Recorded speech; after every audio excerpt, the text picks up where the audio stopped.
Good evening, everyone. It is now 6:02 p.m. I would like to call this meeting to order. Can I have Mr. Allington lead us in the flag salute? Good evening, Madam President. Yes, thank you very much. Will everyone please rise and join me in the Pledge of Allegiance? Place your right hand over your heart. Ready? Begin. I pledge allegiance to the flag of the United States of America and to the republic for which it stands, one nation under God, indivisible, with liberty and justice for all. Thank you. Thank you, Mr. Allington. I would like to see who is present. Vice President Ramirez. Present. Perfect. Clerk Cabrera. Present. Board Member Magaña. Present. Board Member Uribe. Present. And I'm present as well. May I please have a motion to approve the minutes? So moved. Second. Perfect. Thank you. That motion, let's do a roll call vote. Vice President Ramirez. Aye. Clerk Cabrera. Aye. Board Member Magaña. Aye. Board Member Uribe.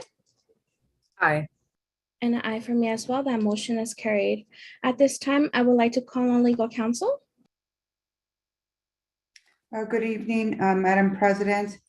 This is regarding the announcement concerning public comment. For members of the public who may wish to provide public comment in real time during tonight's meeting, we direct you to the instructions under item 10 on tonight's agenda. Please ensure to provide public comment at the designated time for public comment by dialing 323-887-7900 extension 2494 or by clicking the raise hand button on the Zoom application or dial *9 to raise your hand from a phone. If members of the public dial in telephonically and the line is busy or goes straight to voicemail, please hang up and try again. Public speakers may choose but need not identify themselves to the Board of Education. However, if any follow-up may be required, providing contact information is encouraged. Accordingly, members of the public should be prepared to identify themselves, provide contact information, and the agenda matter they wish to address. Further, at the discretion of the board may limit the overall time of public comment to no more than 30 minutes or limit the time per speaker to 1 minute for purposes of efficiency and to ensure the district can carry on with its business as agendized. Again, for further directions and information, please refer to item number 10 on tonight's agenda. Thank you, legal counsel. At this time, we're going to move on to item number 3. Dr. Garland, are there any modifications to tonight's agenda? Good evening, Madam President. Yes, item 9A4 was revised. A copy has been provided to you and a copy has been uploaded to the website for the public. Perfect. Thank you, Dr. Garland. Is there a motion to approve the agenda with the modification as indicated by Dr. Garland? Motion. I heard Second. two. Okay. A second. Okay. Thank you. Vice President Ramirez? Aye. Clerk Cabrera? Aye. Board Member Magaña? Aye. Board Member Uribe? Aye. And an aye for me as well. That motion is carried. We are going to move on to item number 4, student board member reports. I would like to call on Dr. Garland. Good evening again, Madam President. I'm excited to hear from all of our student body presidents about all that they have going on, especially this exciting time of year. We're going to start with Applied Technology Center High School.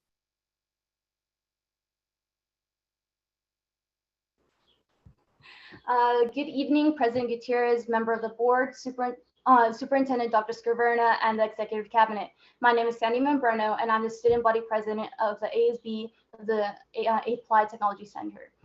These past few weeks consisted of pathway ambassadors and leads visiting MUSD intermediate schools through Zoom or campus visits. This Thursday, we will be visiting Montebello Intermediate School and tabling to showcase the 4 pathways offered at ATC. The Chef Pathways Bistro 22, a student-run restaurant, is now in its 7th week of operation. Seniors are planning, preparing, and executing 3-course meals for faculty and staff. Bistro 22 would like to invite you to stop by our last opening on May 19th to see, taste, and support the work done by our amazing seniors. All funds collected go towards supporting the Chef Pathway Senior Scholarship fund. If you'd like to make a reservation, please feel free to contact me. Additionally, the Chef Pathway will be catering the science fair on May 3rd for judges, participants, and families. The Teamwork Leadership Compassion Club, also known as the TLC Club, invited Iron Horses, their families, and friends to see a free family movie night on the March 11th that featured Shang-Chi. They also provided free movie snacks and drinks. The TLC Club is also offering a scholarship, the Veronica A. Trujillo Make Something Happen Memorial Scholarship to make for the graduating seniors at the Applied Technology Center. The scholarship is being funded by their fundraiser hosted on the 9th of April, so this Saturday. They're hosting a barbecue loteria night and are currently still selling tickets. If you're interested in supporting their cause, please feel free to contact me for more information. Seniors have by this point heard back from their universities and are busy comparing financial aid award letters to help make their decision for best fit college by May 1st. We will be celebrating that as we are preparing a senior decision day on May 4th, where seniors will let us know of their plans after high school. On the 24th of March, parents of seniors were invited to an informative workshop on supporting their students as they transition into the next phase of life after high school. The class of 2023 juniors are continuing to explore college and career options using the Naviance platform. Seniors aren't the only ones on campus making a decision impacting their future, as on the 25th of May, ATC freshmen are set to let us know the pathway they'll be choosing and committing to for the next 3 years. We're also glad to announce that we're reopening our Iron Horse Station, our students' fun area where they can buy snacks, hang out with their friends, and with our game equipment like ping pong, basketball, air hockey, giant Jenga, and Connect 4. Our ASB also had the pleasure of hosting a Start Out talent show on the 23rd of March, awarding the top 3 participants with the choice of a hoverboard, AirPods, or Switch. That week was also another Spirit Week that started the 21st with dressing up as your favorite character, the 22nd as TMZ Day, which consisted of having friends take candid photos of each other, the 23rd with dressing up as an elder, and the 24th dressing up in black and white, and the final day being the 25th, being dressing up as your favorite famous person. On that final day, we held a dance-themed Hollywood Dreams that offered music, games, and delicious menu of chicken and waffles, bacon fries, strawberry lemonade, and cookie ice cream sandwiches. Next year's elected officers have also been decided for ATC's ASB for 22 and 23 school year, and we're now in the process of deciding on the interview positions as of now.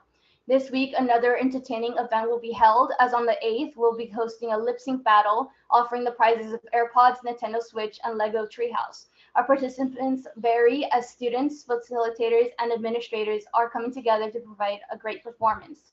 And that is all for the Applied Technology Center. Thank you.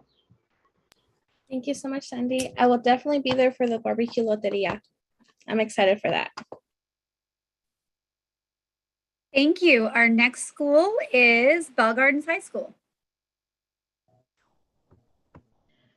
Good evening, President, Gutierrez, members of the board, Superintendent Dr. Scavarna, and the Executive Cabinet. My name is Emily Mattis, and I'm the Associated Student Body President from Bell Gardens High School.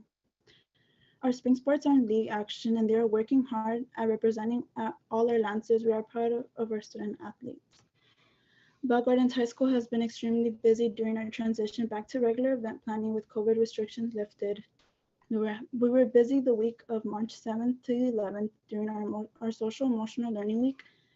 We had students engage in several sections of SEL rally by meditating with bubbles, using Post-its to express how students were feeling, positive stickers giveaway, and positive expressions through chalk art.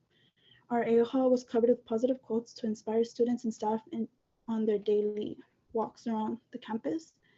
In addition, we had a school-wide video conference where students could ask questions and share their experiences. Then moving on to Sunday, March 6th, we welcomed the Western Association of Schools and Colleges, also known as WASC. They took a look around our campus and asked for students' input in their everyday activities and functions at Bell Gardens High School. Following the visit from WASC, ASB held the very first after-school rally this year for all grade levels, which had a great turnout. We had performances from drill team, dance, cheer, and a very special performance from Refuerzo Especial. We made sure to recognize all top students from each grade level, announce the senior favorites, announce the theme for prom, which is Enchanted Forest, and have games all inclusive to each grade level. It was a very student engaged rally and everybody was given the opportunity to have a chance to participate. Recently, we had a talent show take place earlier this afternoon at 3 p.m. We saw great talent and many high-spirited students. Alongside the talent show next week, we will be having a spirit week, and when students have a chance to give their opinion and choose the days they liked. The spirit week is broken down into these 4 different days. Monday, Crocs versus Socks. Tuesday, Not My Sports Day. Wednesday, Class Colors. Also will be our prom fashion show. And Thursday, Anything But a Backpack. Friday, there's no school. We are also excited to see our great wrap-up program. We have concerts from dance, choir, and orchestra taking place late April to early May. We are so proud of our wrap-up program for showcasing their talent. The senior class has been quite busy drafting and getting ready to execute their prom fashion show, which will take place April 13 after school. Senior President Julissa Perez has been hosting meetings with the senior favorites in order to be able to make the prom fashion show a successful show for all seniors and juniors planning to attend. In her free time, she works on the Powder Puff game with the senior and junior girls. She held sign-ups last week and filled all spots needed. Now she's in the process of executing the event, which will take place May 6th. As we move on to later events, we have prom, which will be taking place at Disneyland's Grand California Hotel, and Grand Night Six Flags Magic Mountain, which we sold out. Today was the last day we sold out. These two continue being one of the top talks around campus. ASB has been doing down payments every Friday as prom comes close to reaching its full capacity for 100 spots. Lastly, our campus is prepping and getting ready for SBAC and AP testing. We'd like to congratulate all of our juniors and seniors for making it this far in the year, and we know they will do great. Are there any questions from the board members? No? Thank you for your time. Thank you so much, Emily. Our next report is from Montebello High School.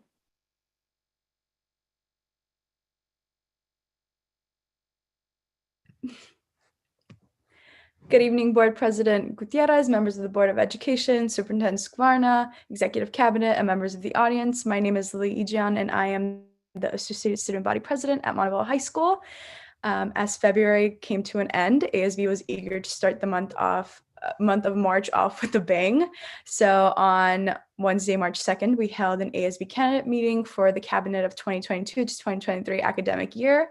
The following week, candidates started to campaign and spreading the word for their candidacy. To be efficient, we decided to film speeches and vote on a Google Doc instead of holding an in-person election. We couldn't be happier with the turnout we had, and I am excited and proud to say that Montebello High School's ASB cabinet of 2022 to 2023 is a very bright group. I cannot wait to see what they have in store for the next academic year. Because school has been so hectic, ASB decided that it'd be a great idea to host a movie night. The theme of the new movie night was 90s grunge, so we decided that we'd show 10 Things I Hate About You. We had a great turnout and students liked it so much that they want to make it a reoccurring event. So we'd be having more movie nights as we approach the end of the school year. We started a first round of early bird special tickets to prom, which was held on March 22nd from 6:30 to 7:30 a.m., which was for seniors only. But we continued to hold ticket sales on the 23rd and the 24th for seniors and juniors. The whole idea behind the 90s grunge theme was to get the word out for our Sadie's theme. ASB hosted a Sadie Hawkins dance on March 25th, which we sadly had to postpone multiple times since January because of COVID-19. But I'm glad we had the opportunity to host one after all, because students had such a cool time, and to see them hang out with their friends and just spend time with each other, it was really cool. To honor National Women's History Month, ASB made a big poster with pictures of women who are empowering in their own way, and we posted it up on our C building wall that kind of shines to our senior park. So kids who are passing by or just eating lunch get to be informed and enlightened about the topic and why we have that poster up there.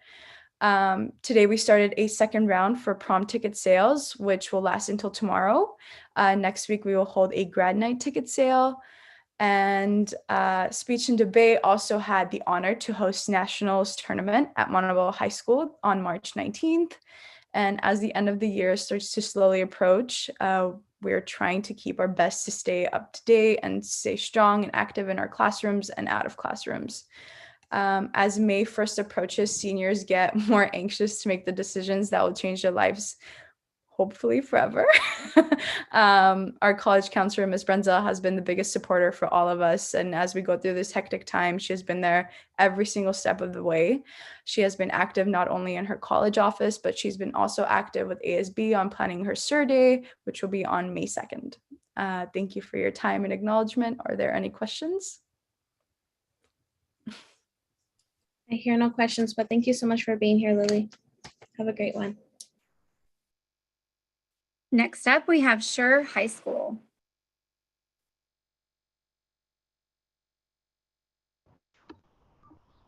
Good evening, President Gutierrez, members of the board, Superintendent Dr. Skwarna, and the Executive Cabinet. My name is Samantha Hernandez, and I'm the student body president from Schurr High School. Today, I'll be discussing matters from the month of March and the upcoming month of April.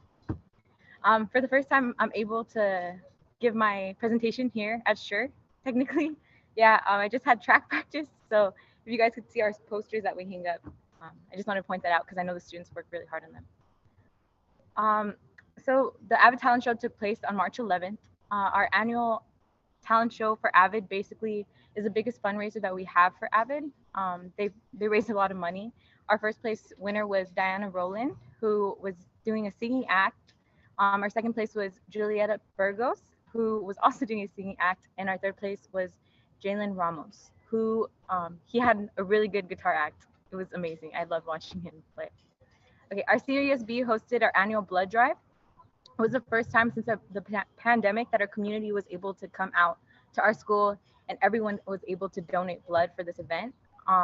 We had 150 people sign up to donate, and we're happy to say that we got a lot of participation. Our senior USB made donors make sure they felt safe and welcomed, and by providing snacks and entertainment as well. Our new USB advisor, Ms. Marial, she decided that our school was kind of in need of a kindness week. So that was really fun to plan. We had a spirit week for, I think it was the week of the 13th of March. And basically we had a spirit week, a regular spirit week. And on Mondays, students dressed in their pajamas. We called it Dream for Kindness.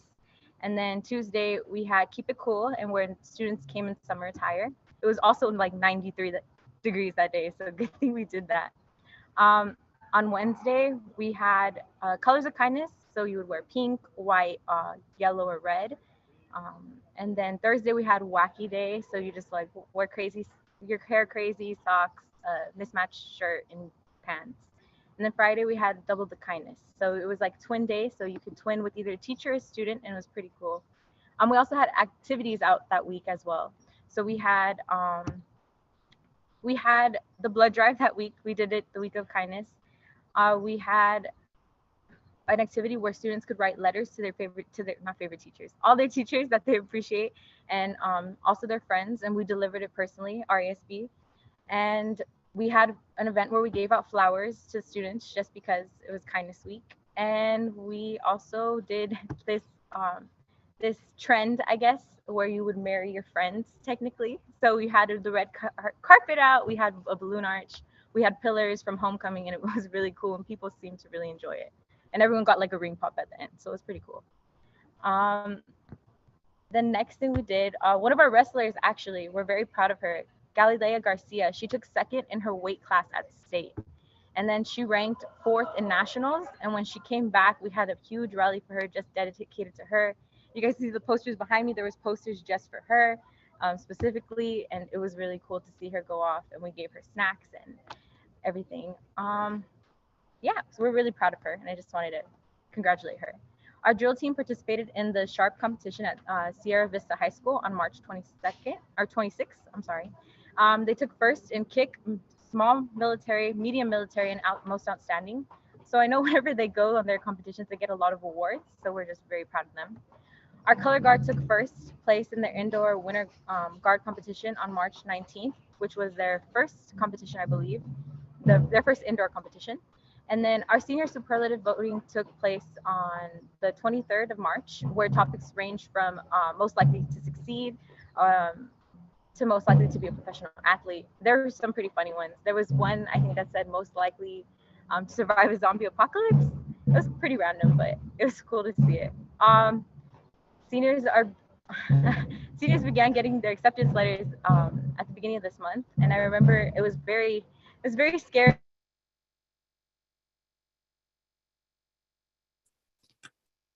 Oh, Samantha, I think we lost you.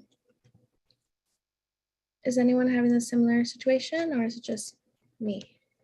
Yeah, she's frozen with a beautiful smile, but she's frozen. Hopefully she'll come right back on. Oh, there she is. Oh, there you go. Sorry. We missed a little bit of your speech, Samantha. I'm so sorry. If you want to rewind about 30 seconds. Okay, 30 seconds. Okay, let me see. Oh, the acceptance letters. Did you guys hear about that or no? Or good? Yeah. Okay. You were just starting with students receiving their acceptance letters. Oh yeah. Okay. So as a senior, I was very eager and nervous to get them because I was like, what if they're gonna deny me or accept me? And it was actually pretty nerve-wracking. And I can say the rest of my peers probably felt the same way I did. But during that week, I think there was different days, all the acceptance.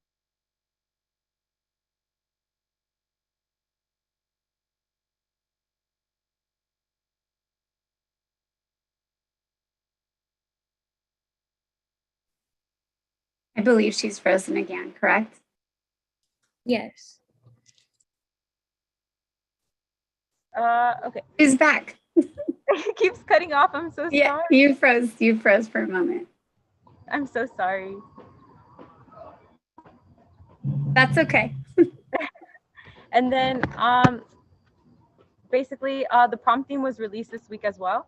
And our theme is Tangled. It also includes Light the Night. So they're going to have lanterns and everything out. And it's going to be at USC and Annenberg Building on, I believe it's May 28th. I'm sorry. That's all the updates that I have during this time. Are there any questions from the board members? I do have a question, Samantha. Where have you gotten accepted? I got into UCLA and UCSD. Those are my top two. So yeah. So have you decided what school you're gonna SIR to? I'm kind of in the middle, but I'm choosing between UCLA and UCSD. I'm gonna go visit the campuses this weekend. Yes, great choices. Great choices. Thank you. I see, Board Member Uribe, you had your hand up. Yes, Samantha, I just wanted to tell you congratulations. I'm just super excited for you, and thank you for sharing that with us today. Thank you. Thank you so much. Are there any questions? More? Okay. I don't see any other questions, but thank you so much, Samantha, for being here. Have a great one. We have one more board report. However, I don't see the representative here from Vail High School. So that concludes the student board reports. Thank you. Before the student board members leave, just want to wish them a really great spring break. Take that time to relax, to take some time to think about those college acceptances and where you're going to SIR. But thank you so much, every student board member, for reporting today. Thank you. And just to clarify, Dr. Garland, that concludes item number 4. Yes, ma'am, that concludes item number 4. Perfect. We'll move on to item number 5, a presentation on Community School Initiative, Montebello High School, and I would like to call on Dr. Garland. Thank you. Good evening again, Madam President, members of the board, Dr. Scarvana, fellow cabinet members, and our community. We're excited to present to you an overview of our partnership with LACO and county agencies to improve the academic, emotional, and physical well-being of our students.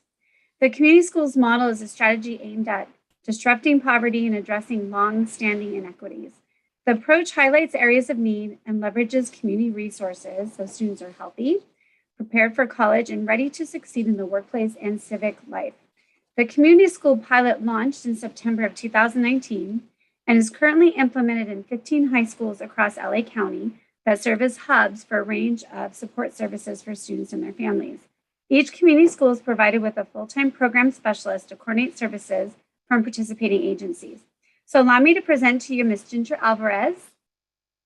And she also serves as the full-time LACO Community Schools Program Specialist for Montebello High School and the principal of Montebello High School, Mr. Tino Dorte.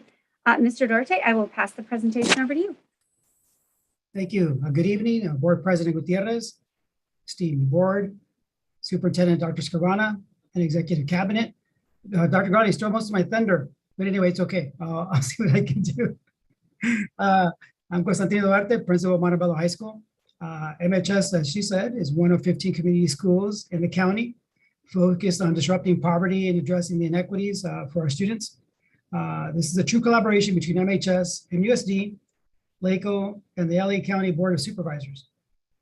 I'd like to introduce, we introduced Ms. Ginger Alvarez. Also out there, I believe somewhere, is Ms. Susie Flores, our educational community worker, who along with our staff, students, are at the heart of our Family Resource Center and its success.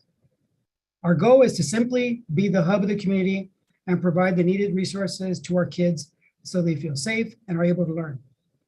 I will pass it on to Ms. Alvarez for a brief presentation. Hello, do I have permission to share my screen for the PowerPoint? You do.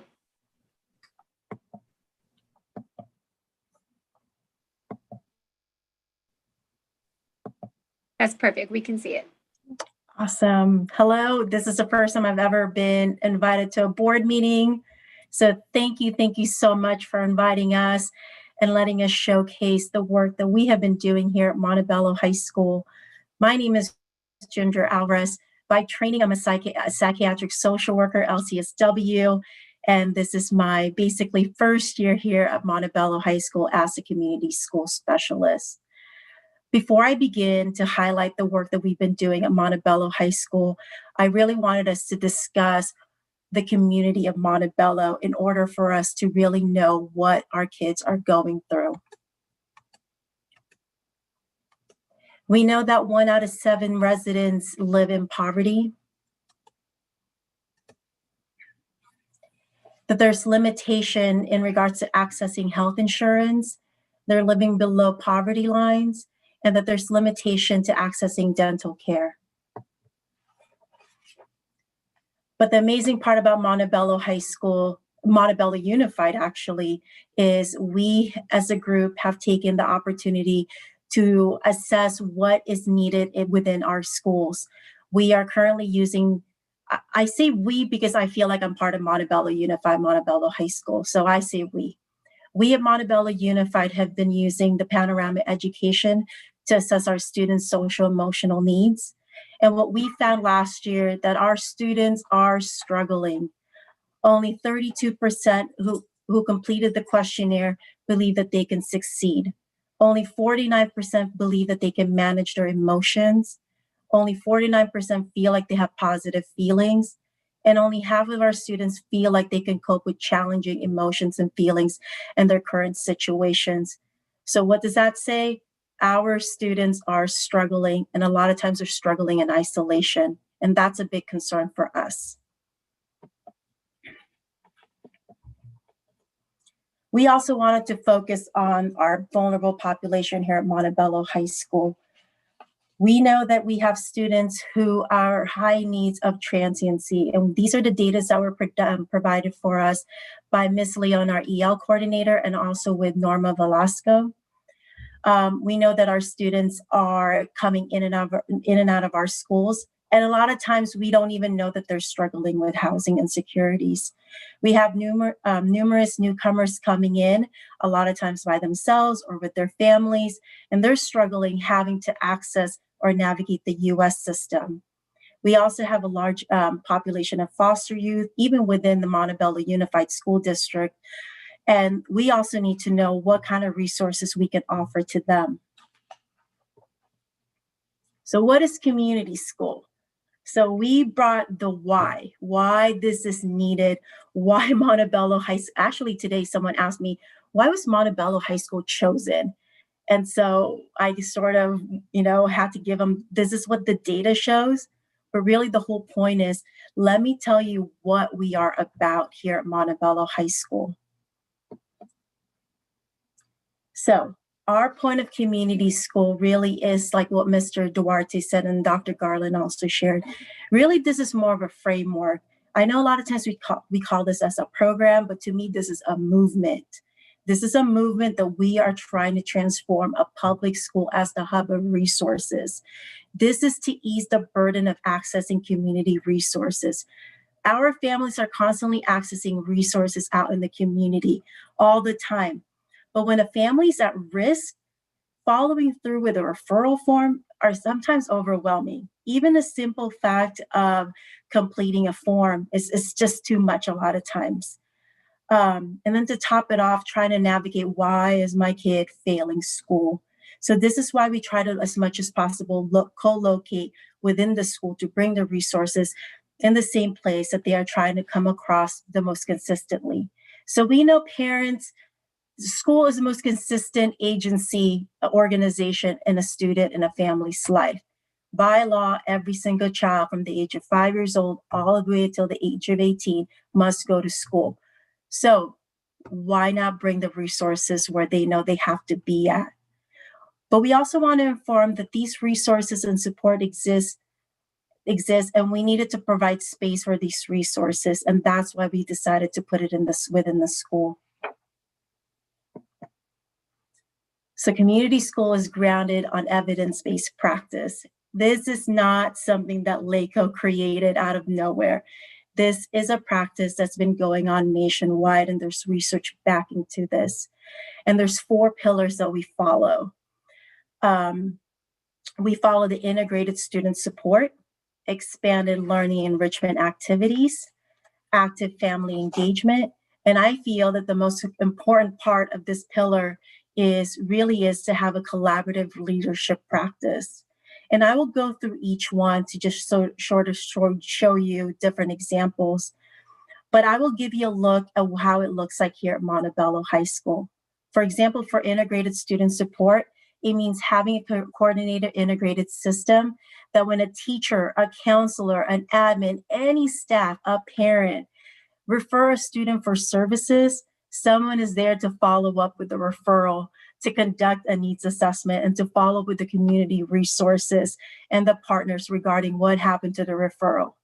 How many of you guys have ever worked at a school, you referred someone, and you just hope to God that a family actually follow up with the resources, and only to find out a couple of months later they never did? Our role as a community resource specialist and our ECW, educational community worker, is to make those warm handoff, making sure that we're calling the parents, making sure that they're following up. And a lot of times it's them coming into our offices, making the phone calls with them. Again, the whole point is ease the burden so they can access the resources. I think there's this misconception a lot of times is they didn't want the help. You know, they just told us they needed it. But really a lot of times is they themselves couldn't do it. It's just too much. The next one is the expanded learning and achieve enrichment learning. This is basically the whole point of this is to make sure that support goes beyond instructional day, that when a student is out of school, whether it's an after school program or during a school break, student can participate and engage in activities that is purposeful, meaningful, which supports and aligns what they are learning during the day. So again, to me, I picture this, that if you're learning mathematics or if you're learning something about the arts, the after school program or the expanded learning program can sort of bring to life what you learned during the day. The next one is active family community engagement. And this is basically us going above and beyond, really connecting with families that we are assessing and how we engage with them and bringing them all the information, the best communication that we can possibly make. I think, a lot of times we're working with a lot of families who are in need. Sometimes it's just a phone call and then it's dropped when they don't make the phone call. Ours is not only do we get a phone call, you get a text message. We have a social media account. We're having events after school during the weekend. We have workshops in the evenings for parents. And we also have focus groups just to make sure that we are providing the resources and the services that really fits their needs. So if this is something to expand, hypothetically, hopefully this expands within your district, that you can walk into different schools and you might see different resources because your educational worker or your community work specialist might have assessed the situation and feel like this is what's needed. That's completely different from Montebello High School. It's really tailored per each school and school community. Again, what's needed of BG around Bell Gardens is going to be different in regards to the community of Montebello High School, for sure. And then the best thing for me is the collaborative leadership practice, which is actually probably the most important thing, like what I said, because this is, again, this is not a LACO show. This is not a top-down approach. This is how can we utilize every single leaders in the schools. And we're talking from any school staff, teachers, parents, and students and administrators really working together, and not just as a think tank, but really putting in the work and making whatever activities that they decided that is important for the school, making it happen. So one of the strategic method that we've incorporated is in the leadership team is from the beginning, we did research. What is the strength of Montebello? And we knew that there is a lot of people at Montebello High School who graduated at Montebello High School, or some are at Montebello Unified School District. They have parents still living in Montebello, the city of Montebello, or BG. So we know that there's a big buy-in, and we wanted to take advantage of that. And we wanted to make sure that when we're creating community school at Montebello High School, we're including the teachers. So lo and behold, when we first had we were invited in January of last year to our meeting, 14 teachers volunteered to be part of our advisory council. And that's very unique because of all of the community schools, out of the 15 schools, Montebello High School at this point has the highest rate of teachers, school staff volunteering to be part of our advisory council. And that's a positive, and we constantly highlight that. The advisory council not only helps identify the needs, but they actually do the work. They are the ones that are actually identifying the community partners that we need to collaborate with. They are the one that's volunteering for the activities. They are the one that's doing most of our marketing. So this is not just them giving their ideas and their point of view, but they're actually doing the work. The next strategic plan element that we actually use is, you guys already have it. This is using your panorama data. This is using the data that we collected using the housing questionnaire. This is identifying with the counselors and the teachers the students' needs. And we know that these are our assets. 30% of our staff are alumni. We have an amazing, I'm very blessed. I always say that. I'm very lucky that I have a very supportive staff and admin that believes in the work. We have students and teachers. Students in the panorama data actually stated that they believe their teachers actually cares about them. And that to me is very important, because our resources are trickled down from the teachers to the students. So they can trust their teachers and they can trust us. We also know that MHS has a supplemental support during after school, and that we were basically, when we started, we joined every single school club at Montebello High School because that's how we were going to get the word out. And the students of Montebello High School are very active. So this is just examples of what within a year when we started, I say even though we started in November 2020, Susie and I really didn't start until January 2021. And this is the work that we were able to do. We've had several food drives. A lot of our food drive was actually, the last one we had was with Miss Hilda Solis. She heard about us. One of our staff created a video, and then lo and behold, we started that. We started our own community family resource center. We have our own community store, and pretty much every year we're starting to do our holiday shopping spree for our vulnerable population, but it doesn't stop there. A lot of these community events that we do. It doesn't just take place at Montebello High School. We also have this symbiotic relationship with our partners where we also participate in their own events. So we know that this is a partnership, not just a one-sided, but it goes both ways. So currently, we know when we started that the school had identified that they are referring students to resources and community agencies, but there was never a tracking system. That they know that people are receiving mental health services, but they don't really know who was providing, how often, who was a primary therapist. So in collaboration with the counselors, the admin team, and the teachers, we created our own referral system, both for mental health and also healthcare. So now there's a system that's in place, and we know we're able to track down as far as who was able to receive Medi-Cal, when did they make the referral, and when did they actually get their first doctor's visit. That's as far as we go, because we actually have a monthly meeting with our community partners that's providing that resources. And regarding the mental health referrals, we also have a bi-monthly meeting with our mental health mental health agencies. So we also know where we can track down who was referred, was it received, and who's a primary therapist, and what other services are they receiving.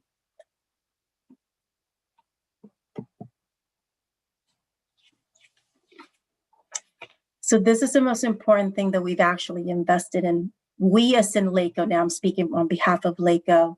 So the national strategic element for community school identifies a community specialist. But we went above and beyond and actually decided that we want to invest in a position that would focus primarily on parents and parent outreach. So our model is a little bit unique in comparison to the national model of community school. Our community school model includes an educational community worker, and her role is to really have a concierge sort of relationship with parents.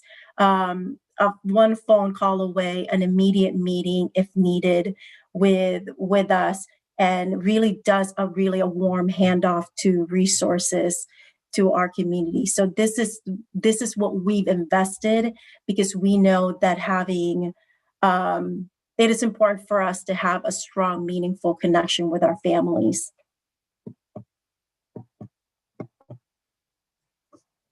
Oops,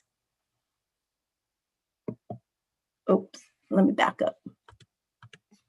So we'll watch the video. Dr. Deborah Duardo, we were the first school she visited when community school, and we lifted the ban for, having visitors. She called us in May and she said, I wanted Montebello to be the first school I went to see. I've heard so much about the great work that you guys are doing at the school. I want to meet the staff. I want to see the students. So we were the first school that she came to visit. And after that, other county programs have visited us. So let us watch her video.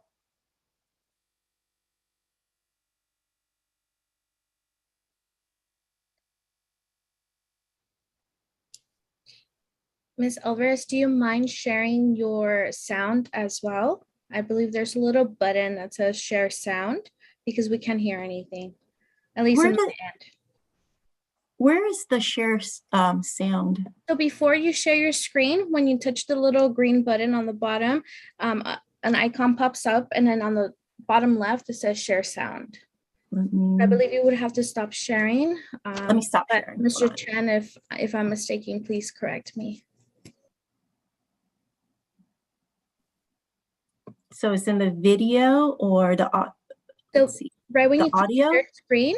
So when you click share screen, you know how there's like a pop-up screen.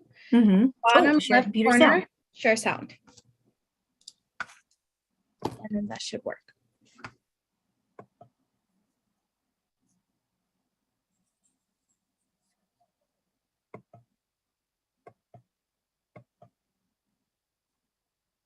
Oops, let me back up.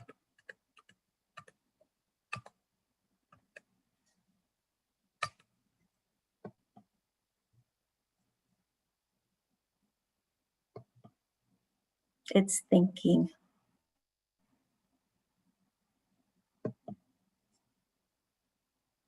I apologize. Good job, Ginger. Don't worry. Don't worry. No worries. Take your time.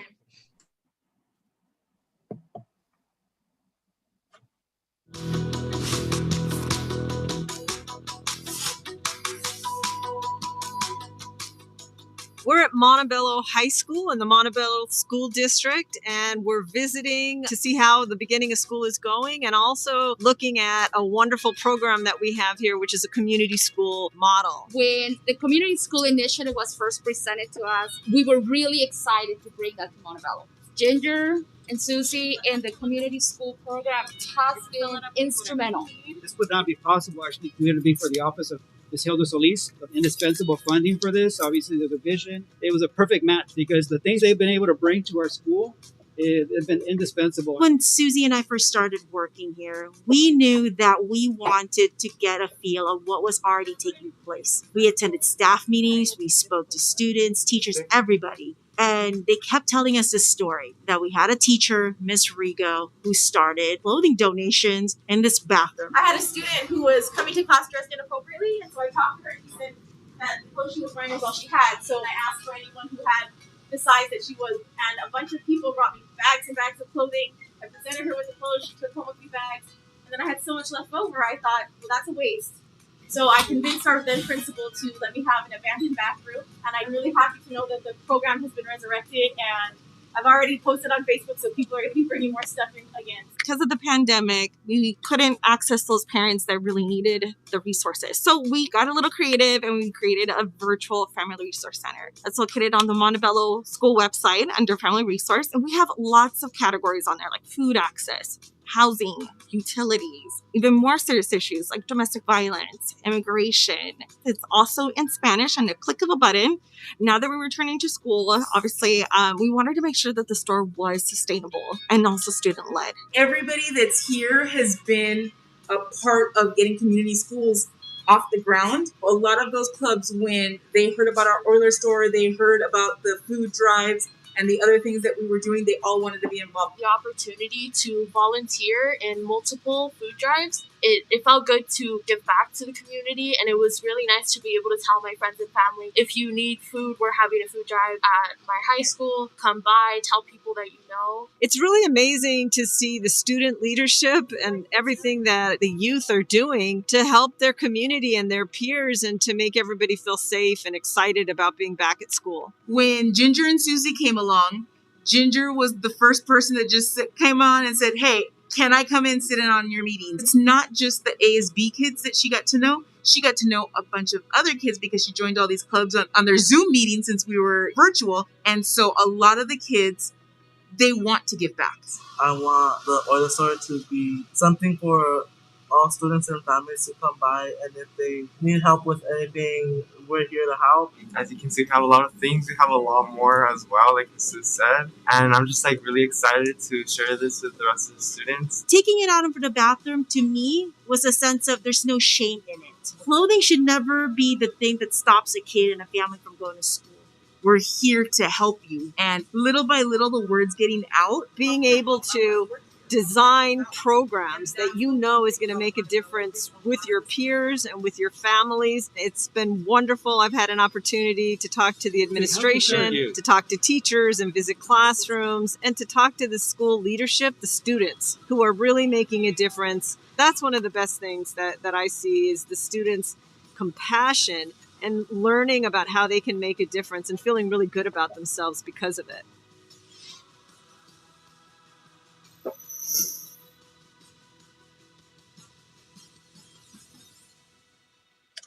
And finally, you'll hear from one of our students who is part of our advisory council. His name is Dylan. Hello, go ahead and introduce yourself. Hi, my name is Dylan, and I'm a senior at Montebello High. Hi, Dylan. Go ahead and give us your thoughts about community schools. I think that community schools is very beneficial, not only for the students, but for the surrounding community because of all the resources that it provides.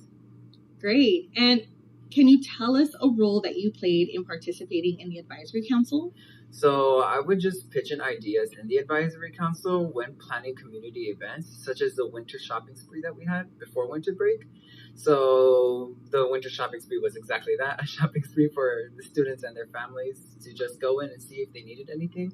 When I was volunteering there, I would help families just find out specific clothes that they need, whether that be sweaters, shirts, and shoes. And if they needed anything in specific sizes, I'd usually help them out. Great. And how do you support the Family Resource Center or the Euler Store? How have you seen it help other kids? So I usually support the Euler Store or the Family Resource Center by helping just check in certain students based on their grades on the specific days that we have for them. And we also I go and help and manage and clean the place. I've seen the Resource Center help kids whether they need clothes or hygiene products, masks, or even resources such as mental health resources and housing resources.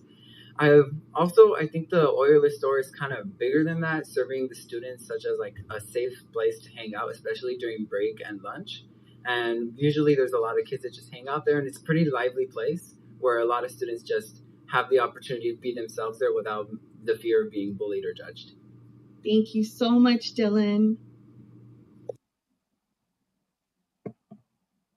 So what's next here at Montebello High School? So at this point, Susie and I, this is our 1.5 year mark. So I call this, we're going into phase 2. So our up and coming event, we are planning a wellness fair during the school hours. We are scheduling a parent focus group, again, to further analyze and assess what parents need from us in our community school. We're rolling out a pilot program where we are making sure that all newcomers are enrolled in healthcare. And we're also trying to support them in their enrollment during their enrollment process. We are trying to have a full scope service to begin at the Wellbeing Center. It recently just launched as of last week. And we have our Planned Parenthood that started last Wednesday. And then also we're collaborating next school year with our college and career and starting our college and career ready program. Because since this is an equitable program movement that we're doing, we wanted to make sure that not only are we focusing as a school with making sure kids are either going to college, but also giving the kids who are not college ready or does not want to go to college an opportunity to choose a program where they can earn a certificate so they're job ready. So that's how we're trying to take care of making sure that everybody basically has a plan after graduation. And you guys are more than welcome to come visit Montebello High School and see community school in action. Please just contact Mr. Duarte and just let him know that you guys are interested in visiting and learning more about our program. Thank you so much for having us. Thank you. Thank you so much for the amazing presentation. Are there any board members that have any questions or comments? Board Member Uribe, go ahead. Good evening, Mr. Duarte and Ms. Alvarez. First of all, I just want to thank you guys for the work that you guys are doing, and just actually seeing that is amazing. You know, I think one of the things that you brought up is how schools are part of the community. And for so long, we wonder, are schools part of the community, or is the community part of the schools? And we know that they are. And we know the importance, right, of collaborating, of incorporating our communities, of honoring, parents and caregivers, and honoring student voice, which you did today. You know, I really love that you incorporated that, you incorporated our students. You know, I think for us as policymakers, it's important for us to see what the needs are for the students. And the needs are immense, you know, and like you said, sometimes it's just overwhelming to either go through the referral process or, and I think it really does take that blame off of the parent or the families. They don't care, rather than looking at it from a different perspective of it is overwhelming and it is challenging and people need that support. So I just love that compassion is there. And, the emphasis of we're all here together. We all have one common goal, and it's to help our students succeed. It's our students, and we as adults have so many things that, we're trying to navigate, especially now. So, I just really appreciate what you guys are doing. I'm excited to continue to expand community schools in Montebello Unified, because of the importance and the significance of having this this wraparound services. And it's not a luxury. It shouldn't be a luxury to have mental health or dental, but for far too long it has. And I love that you emphasize, we're disrupting poverty, we're addressing long-standing inequities, because that's what we're doing. And I just thank you guys for being those equity champions for our students. And I'm excited to go visit. So just thank you guys for what you're doing. Anytime. And I think Ginger and Susie are a bit modest, because the real success is that every meeting where it's a coffee with the principal, staff meeting, they're there. They're part of our community. Yes, they work for LACO, but they're part of our community.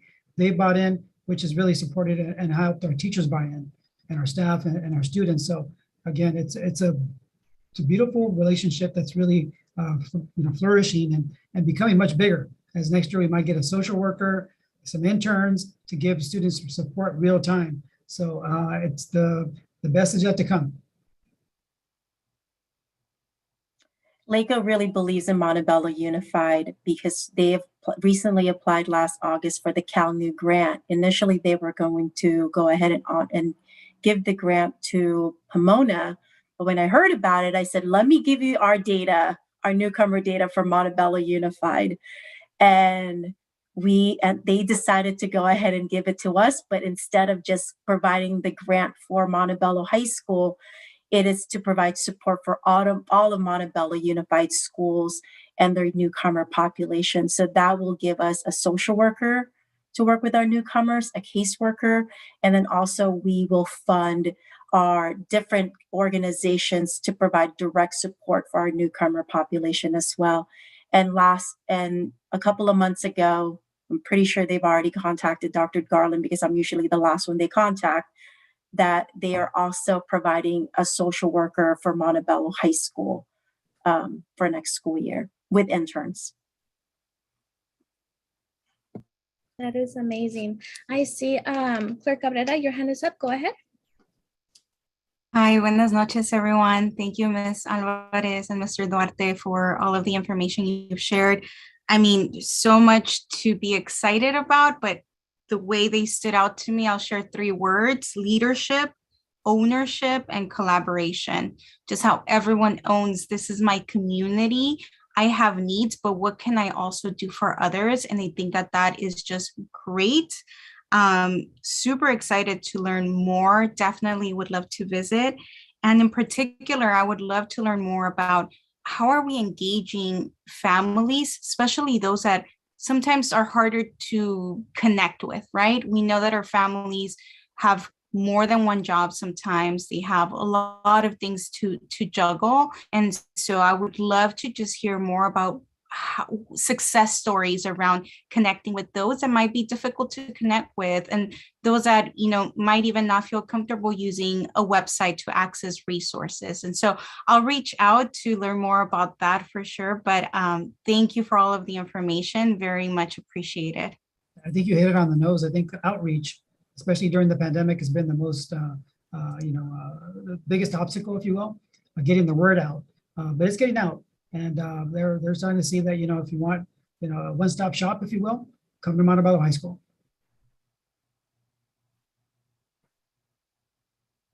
If you don't mind, Madam President, I'd like to add a couple of things as well. So what we're doing as a district to move forward, there's a grant from CDE for community schools to expand them to other schools within the district.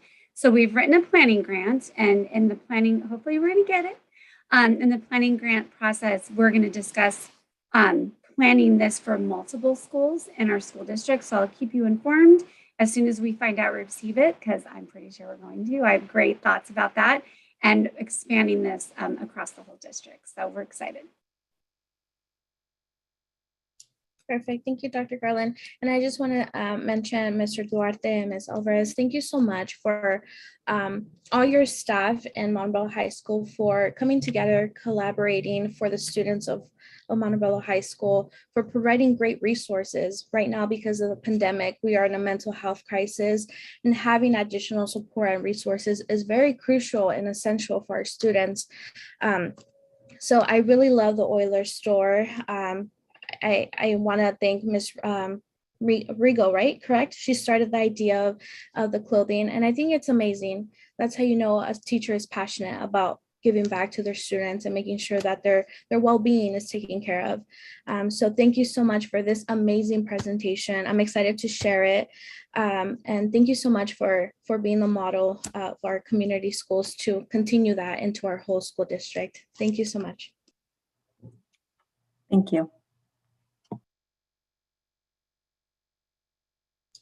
Do we have any other comments or questions? All right, perfect. We'll move on to item number 6, presentation on social studies history textbook adoption. I would like to call on Dr. Yuan. Hi, good evening, board members, executive cabinet, and members of the community. Tonight, we are excited to present to the board our recommendations for textbooks for social studies history.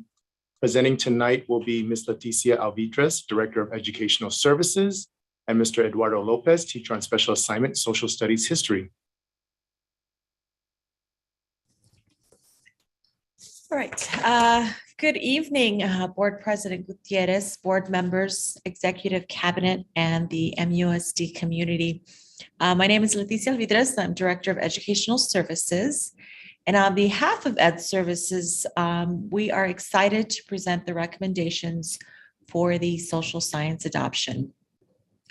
Our current editions are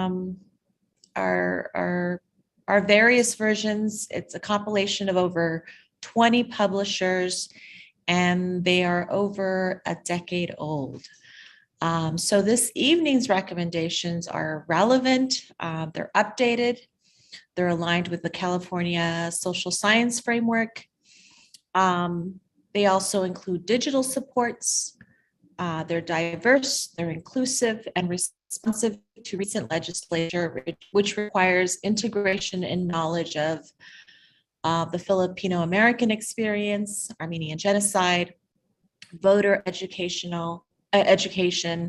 financial literacy, just to name a few. Let's see, I'm going to share my screen if that's okay.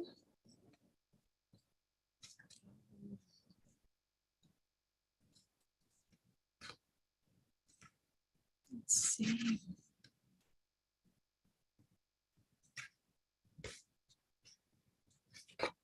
Sorry, let's see.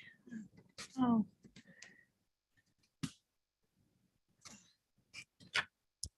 Try to minimize it. It's not minimizing for me. Okay, there we go. All right, here we go.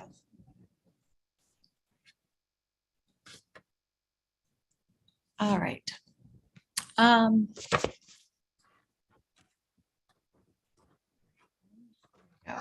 right.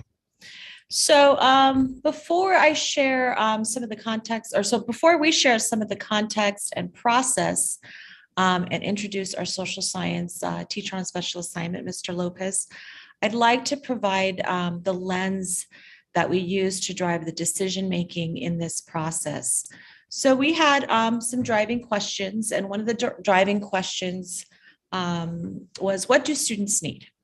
Secondly, what do students need, and what do we need to do and provide to improve student academic success? So as we went through this process, we kept our driving questions in mind, and we also developed our district lens using student data. So we went back and looked at SBAC data in the area of English language arts. And we also considered our English learners and our students with disabilities and wanted to make sure that as we were going through this process, that we were not only responsive to the needs of our English language learners and students with disabilities, but that we would also be able to increase the literacy supports within English language arts. I just want to, I want to introduce our teacher on special assignment, Mr. Eddie Lopez. His guidance and leadership was very critical in this process. He began this assignment in July, and when he began this assignment in July, the the momentum and the process to adopt a social studies curriculum was already in motion. And he jumped in. It was not an easy task, but he jumped in and, handled all the unknowns, handled all the questions with such a extremely pleasant disposition and professionalism, and was always willing to seek answers when asked. And so I really appreciate his guidance and leadership throughout this process. I also want to acknowledge our Social Science Adoption Committee. The committee was composed of educators across MUSD. They dedicated their time. They implemented they implemented 2 programs within a semester, and this is after returning from distance learning. They were very critical and crucial in coming up with this recommendation. I want to assure you that this recommendation is on behalf of, takes into account their input, and it is truly to the benefit of our students and their learning. So I'd like to introduce Mr. Eddie Lopez, who will provide the context and the process of the social science adoption process. All right, so good evening, everyone. So it's good to see everyone here. I'm excited to talk about this, so I'll make sure I keep track of my time because I could be long-winded and go on for a while when it comes to the details of this process. But thank you, Ms. Alvides, for that. And as she mentioned, yes, this past July is when I took over it completely. I did have a program specialist that I worked with, Mr. Jude Casares, who is no longer with the district. And so the 2 of us actually started the first bullet point that you see here, setting the context, right? Just to kind of provide everyone an understanding of what we've been doing for the past close to 2 years. And so last spring, we formed a textbook selection committee, and this consisted, as Ms. Alvides mentioned, of elementary, intermediate, and high school teachers. And we also had a handful of special education teachers and dual immersion teachers who participated throughout the process in both the selection committee and the adoption committee. We used the California History Social Science Adoption Toolkit to review 4 publishers. And so we went through this very meticulous process during that spring of determining which 4 publishers our social science teachers from K to 12 and AP would pilot. And so just to kind of go over some of those requirements based on the rubric, it ranged from having them use a rubric to determine if there was limited or no evidence, adequate evidence or strong evidence when it came to like the big picture, right? So, social science themes, content inquiry, literacy, citizenship, if it had meaningful opportunities for students to collaborate and integrate an overt part of the curriculum, if the content supports the concept that history is a constructed narrative that continuously evolves as new sources of information are revealed or reinterpreted, and the list kind of just continues to go on, right? Students place events and people of the historical era in a chronological sequence, but also in thematic ways.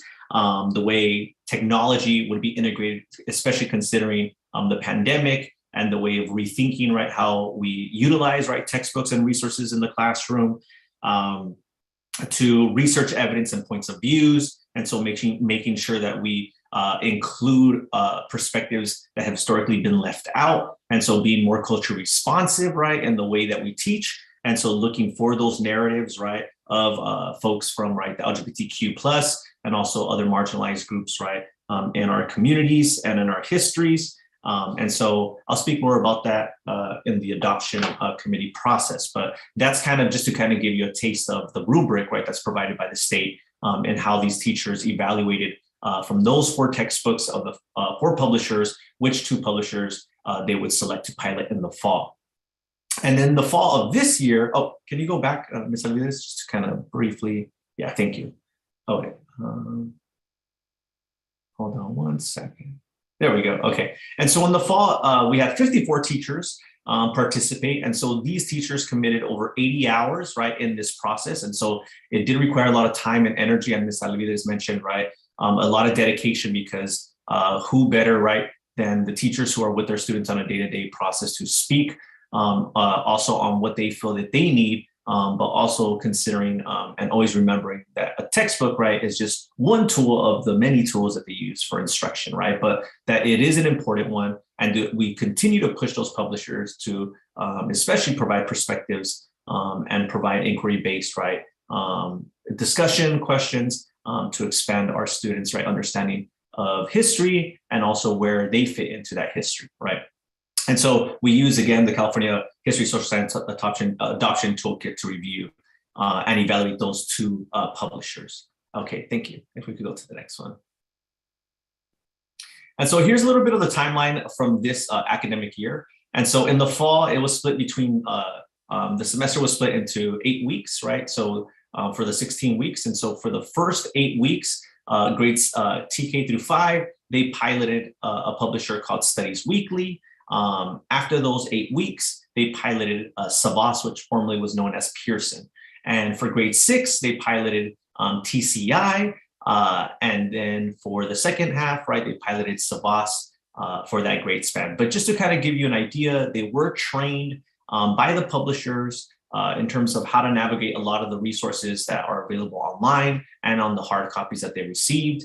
And then they had that time to implement these. And all throughout it, there was an analysis going on, right? Where we met synchronously and asynchronously, meaning that these grades and these teachers, for a lot of them, this was the first time that they met with some of the teachers from the other school sites. So it was also an opportunity, right, to build a network within MUSD, right? So some teachers from some schools only had worked with teachers from 3rd grade within their school. And now they're working with teachers from 3rd grade across, right, the district of those who had volunteered to be part of this committee.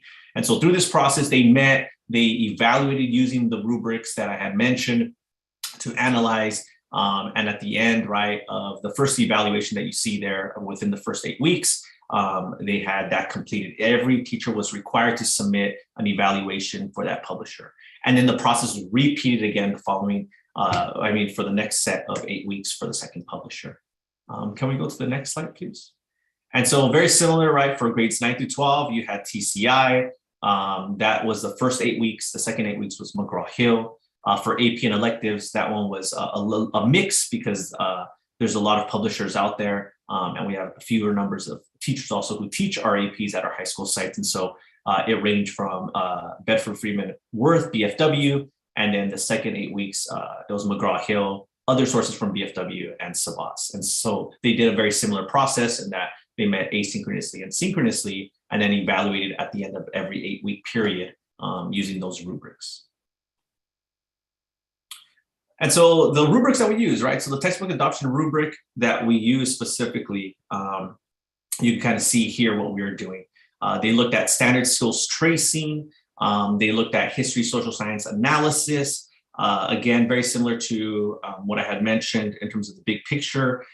Some of the other areas that I'll highlight that they looked at was they looked at, materials that were provided. Were they easy to integrate for each lesson? Were they consistent with teacher routines? How is technology and digital resources used to enhance instruction, reading, writing, speaking, and listening and language? How does the program build knowledge and make connections to other content areas? Are there a variety of differentiated ways of teaching to meet our English language students, learners? Is it easy to incorporate the universal access, right, for our special needs students as well? How effective is the program in guiding teachers' planning and so forth? So that just kind of gives you an idea of what the rubrics were asking for. Can we go to the next one? Yeah, and so for social science, the core for K through 12. Oh, sorry, yes, go ahead. I'm sorry, I just have a quick question before you continue. Did we have any piloting done in any SDC or mod severe classrooms? I think we might have had some SDC. I'd have to double check which teachers those were, but I want to say there might have been 1 or 2 that I could think of. if we can also follow up, and not just you, Mr. Lopez, but Dr. Ewan, to consider this as well, Montebello, not forgetting those students and making sure that we are getting that input and providing those support services for them as well. Yeah, absolutely. And I think one of the things that we also had done to make sure that we try to get to all the teachers was that we, more so, Jude Casares, the former program specialist, he led a presentation with all administrators. And so we made sure that we reached out to all administrators to reach out to the potential, right, teachers who would were willing to participate as well, right? One of the things that we were just glad was that we had that high number of teachers participating considering the pandemic, and right, we know the difficulties for all teachers, but we really tried, a real like hard concerted effort to make sure that we try to reach all teachers to have the representation that you're asking for. But I would say that SDC, I believe, was represented, but the severe courses that you're mentioning as far as students, right, with some more severe needs, might not have been in that pilot group. Yeah, and I think just for future reference, especially when we're, adopting such a big, our curriculum, and, it's been over a decade, I think it's important to be mindful of this population. And if we could get an email back to the board, whether this was piloted in a severe and mod classroom, I would love that. Okay, thank you. Thank you. Mm-hmm. Okay, and so as I mentioned, right, so that's what we did for, those were the tasks that we focused on from that statewide rubric. And then for AP and elective teachers, they used something very similar. And I believe you could see some of it there in terms of what they were looking at. They were looking at standard alignment, program organization, assessment, universal access, and teacher support. Yes, I have or is the hand still up, or? I apologize, I'm just gonna lower it. Oh, no worries. Okay. Ms. Alvides, can we move on to the next slide, please? Okay, and so coming to consensus, so in January, we used synchronous and asynchronous time that was allocated to educators to review and evaluate both publishers, because again, it had been over 16 weeks that they had piloted both of these publishers for the respective grade levels. And so we used a final selection discussion protocol that they followed to try to complete these rubrics. This is just an example of the final rubric to make their final recommendation to this board as far as the textbooks that they felt met the needs of our students. And again, as Ms. Alvides mentioned, we always kept our district lens in mind. And so what some districts might select as a publisher that's fitting for them might not necessarily have been the ideal publisher for us. And so we'll go now into the recommendations from our teachers. And so for grades K through 5, they recommend a publisher. It's not one of the larger publishers, but a very effective publisher known as Studies Weekly. This one passed with a 60% rate. And so there was a lot of discussion going back and forth. Again, a lot of it also had to do with the fact of, online capabilities and what is available to both teachers and students and how easy it is to navigate. But at the end for K through 5, they recommended Studies Weekly. And so the teacher guide, this is what they had to say. So these are the words from our teachers. They said the teacher's guide is well organized, simple, and helpful. This format is what teachers want and need, GATE, ELs, and at promise students. The online teacher dashboard has a large amount of resources, extras that integrate into science, art, and crafts, interviews, and so much more. Lessons are easily accessible for all learners, and various assessments are available: print, pre and post versions, online assessments, online games that serve as informal content and skills checks. Let's go to the next one, please. And for 6 through 8, this is Savas, formerly known as Pearson's. And this one, we had our teachers at 100% recommend this publisher. And so they very much appreciated and like that each unit has a timeline activity for students to explore and the interactive maps for each lesson, the scaffolds, the text can be read aloud by a real person, not a computer, enhancing students' listening skills. The digital resource encourages students to cite evidence, draw comparisons, and write descriptions and narratives. There are multiple student assessments measures toward proficiency and mastery of standards using the response type tool, and various methods to utilize vocabulary, built-in text speech, greatly supports the specific needs of English learners, and very easy to find all lessons and activities. And for 9 through 12, they went with TCI, and this one passed with a 77% in terms of a recommendation by the committee. So they appreciated that the Schoology is in alignment. They like the materials, the additional materials needed to make lessons longer, that it could be enriched, it could be shorter, it could be created for EL setting. It's designed to build on the last, spiraling from basic knowledge to highest order of thinking. It assists students with diverse learning styles and abilities. They're carefully designed to allow visuals mixed with music and sounds and recordings accessible reading. And teachers account provides a step-by-step suggestion for meeting the needs of English learners, students below grade level, and reading and writing, special education students, and advanced learners. And then the final slide, if we could go to the next one, the recommendation for our high school for the AP. And this is a mix. As you see on the board memo, you'll see that there's a variety of different AP courses that we offer in our district. And so there's a variety of different AP publishers that meet the needs, the recommendations made by our teachers that should meet the needs of our students taking those courses. And so the publishers that they selected were Bedford, Freeman, and Worth, that's BFW. And again, they say that it provides adequate reading and writing opportunities, scaffolding with clear references to vocabulary, guided reading questions, writing guides, and it connects to current real issues and life situations with the stories that are used. And then you have Savas, built-in test prep by AP period, presents various and diverse perspectives by incorporating a range of different documents and sources. Online component is robust and provides testing practices. And an online textbook that students can read and listen to. And the last one, McGraw-Hill, provides a number of resources, both physical and digital, with workbooks, answers, study materials online, all of that good testing banks that they need, right, to get our students to pass the AP.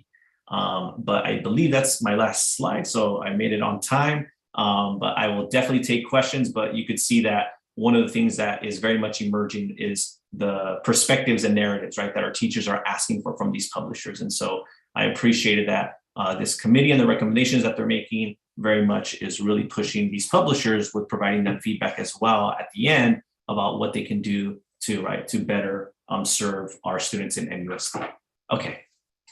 Thank you so much, Mr. Lopez and Ms. Alvidrez, for your presentation tonight. We do have some board members with their hands up. I'll start off with Clerk Cabrera. Go ahead. Hi, buenas noches, Ms. Alvidrez and Mr. Lopez. I just have a couple of questions. The first one, is there any student feedback integrated into these recommendations? So at this moment, we didn't have student feedback necessarily through this process. Again, it was a difficult time in terms of, right, the pandemic. And so in an ideal situation, right, we would have liked to have, when they were piloting, to have had possible focus groups. I know that that would be recommendations that or voice that they could provide as what they see from the resources. But from what we were advised in terms of LACO and from the state is that the final recommendations come from the teachers and then the board that approves it. But we definitely had teachers at least relay what students were saying, right? So although we didn't have necessarily like testimonials per se, we did have teachers respond with how the students are responding overall to the curriculum. Got it. Thanks for that. If we could figure out a way to incorporate student feedback, maybe, not this time around, but in the future, I think that would be, very beneficial. I know COVID threw us all off and, that might have prevented that. But I do think that is very important that the ones that are, consuming the information and, the ones that we are setting up for success with these materials are able to give some feedback, especially, the middle school and the high schoolers fully believe that also the little ones can in some way give us feedback, but I know that can be a little bit more difficult. And then the other piece, I might have missed it. It's probably not part of the rubric, but is there any way of identifying if any of these materials do have some components or materials that allow for our educators to be able to use them with parents or to engage parents? Do we know that? That I'm aware of, I believe the publishers, once they're selected, there is opportunity to also provide, right, a tutorial for parents that's made available, I believe. And also it's online for them to navigate. And we also did open the process as far as putting it on our district website and our school sites. The opportunity for parents using a QR code, because again, coming in person was difficult to preview and kind of go through the resources, right, prior to presenting to everyone this evening. And so we just had a handful of folks who did respond to that survey, right, in terms of what folks were saying. But it sounded positive so far in terms of those who had the opportunity, again, to look at the materials. But that's the extent, again, that we've had so far. But I want to say that the publishers are very much open to the idea of, helping parents to look at their website, and if they have any specific questions, making themselves available for Q&A. Got it. I think that's great. I think it's more so, there is curriculum out there that does, and it's a wondering, right? Like, do these textbooks curriculum have like extra resources, right? Activities that you can do with your parents at home, just a component in terms of family engagement. Again, I don't know if it necessarily needs to be added to the rubric, but I think it would be important to know if this curriculum does include things like that, because I know it would make it easier for our educators to, pull that one sheet on like a monthly basis that they can do an activity, or encourage families to do an activity with their students that relates to what they're learning. Is it, oral histories from their families or whatever. So just information on something that I think would be useful for us to understand and know about the curriculum in the future. But thanks. Thank you. Thank you, Clerk Cabrera. I see Board Member Uribe. Go ahead. Yeah, Dr. Ewan, I have a quick question because I have some specific special education questions. Do we have an SDC representative available to answer any questions? Dr. Garland oversees special ed, so she might be better, posed to answer these questions, but I can try my best to. Okay, or it's to you, Ms. Alvidrez or Mr. Lopez. So my question is, are we purchasing supplemental materials for SDC and Mod Severe? So, were you going to say something, Dr. Garland? Thank you. Really quickly, so for this curriculum, the severe population wouldn't necessarily be losing this piece. That would be for the mild moderate population. This population would use an alternative curriculum. Supplemental materials, I don't know, Dr. Ewan, if you want to talk about that piece. Yeah, so going back to the severe population, many of the students in their IEPs have alternative curriculums or alternative assessments. So they use a whole totally different curriculum and they take different state tests. As for our RSP and mild to mod, they use whatever our general education students use. But with additional supports, whether it's from their age or from some modifications in their IEPs. So they use those. But for our severe students, they do have other, I guess you would call them core texts for that particular population. Yeah, and I think it just goes back to the comment I made earlier. From what I'm aware of, I don't believe we had any SDC teachers pilot this curriculum. So I'm just curious to know, we can just follow up because I want to make sure that we are being inclusive. If we didn't have any of these teachers or RSP pilot this curriculum, that to me would be alarming as, educators, policymakers. So yeah, just please let me know if we can follow up with that. Sure, and just to clarify too, for the SDC group, they typically won't use these texts. So you're right about the RSP and mild to mod. So we'll confirm to see if they participated in this. Thank you, Dr. Leon. Thank you, Board Member Uribe. I see Vice President Ramirez. Go ahead. Good evening, everybody. My only question I have is there going to be, and this is probably a Dr. Yuan question, opportunities for professional development for our teachers implementing this for the first time in this upcoming year? We know that the biggest difficulty is implementing, especially year one, because teachers are getting used to curriculum, and I would hate for us to get stuck on implementation and stop using the curriculum, because it may be easier just to regress to our older, more comfortable curriculum. So I want to make sure our teachers are getting the support they need. Yeah, I'll let Ms. Alvidres respond to that, because she is working on a plan for professional development for all of the teachers as well. And I will answer the question, and then Mr. Lopez, if you want to add, but we have been working with the publishers. We haven't been able to confirm anything with them because we need to make sure that the recommendation is approved. But we do have our school business days in August that we would like to provide some training. Also, we have a professional learning week, the week of July 26th through the 29th, where we'll have some optional training for teachers, but we know that when we implement a new program, that we want to make sure that everybody's hearing the same message and receiving the same training.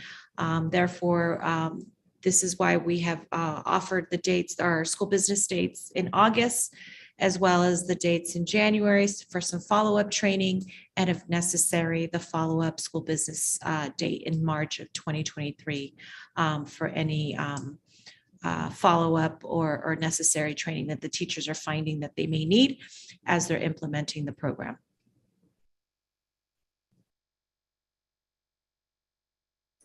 Got it. And does each publisher offer virtual way of tracking data for classrooms, and are we able to use that data to track across schools and across the district to see how effective the curriculum is with our students? What type of data? Assessment data or usage data? I mean, both. I guess I was assessment data. I think is more important, but any type of data so that we know that the curriculum is being implemented as well as effective. Well, there's both the textbook component of the adoption, and then there's the virtual component of the adoption. We currently don't have a district-wide assessment for social studies or social sciences, but once we receive the curriculum, we'll be able to determine if there's an assessment that we would be able to use either at the levels, at each particular level, elementary, intermediate, or high school level. And then with regards to usage, if it integrates with ClassLink or Clever, which is the one-stop shop for students to click on the different programs, there is usage data associated with that. So we can see if students and teachers are using it as well. Thank you. Thank you, Vice President Ramirez. Does that conclude the questions or comments for tonight's presentation? All right. Well, thank you so much, Ms. Alvidres and Mr. Lopez, for your presentation tonight. I appreciate it. We'll go ahead and move on to agenda item number 7, school service organization discussion. Dr. Yuen, do we have any school service organization reports? Yes, we do have. I see in the panel a few members, so I'm going to start with HSPC, Ms. Irma Avalos.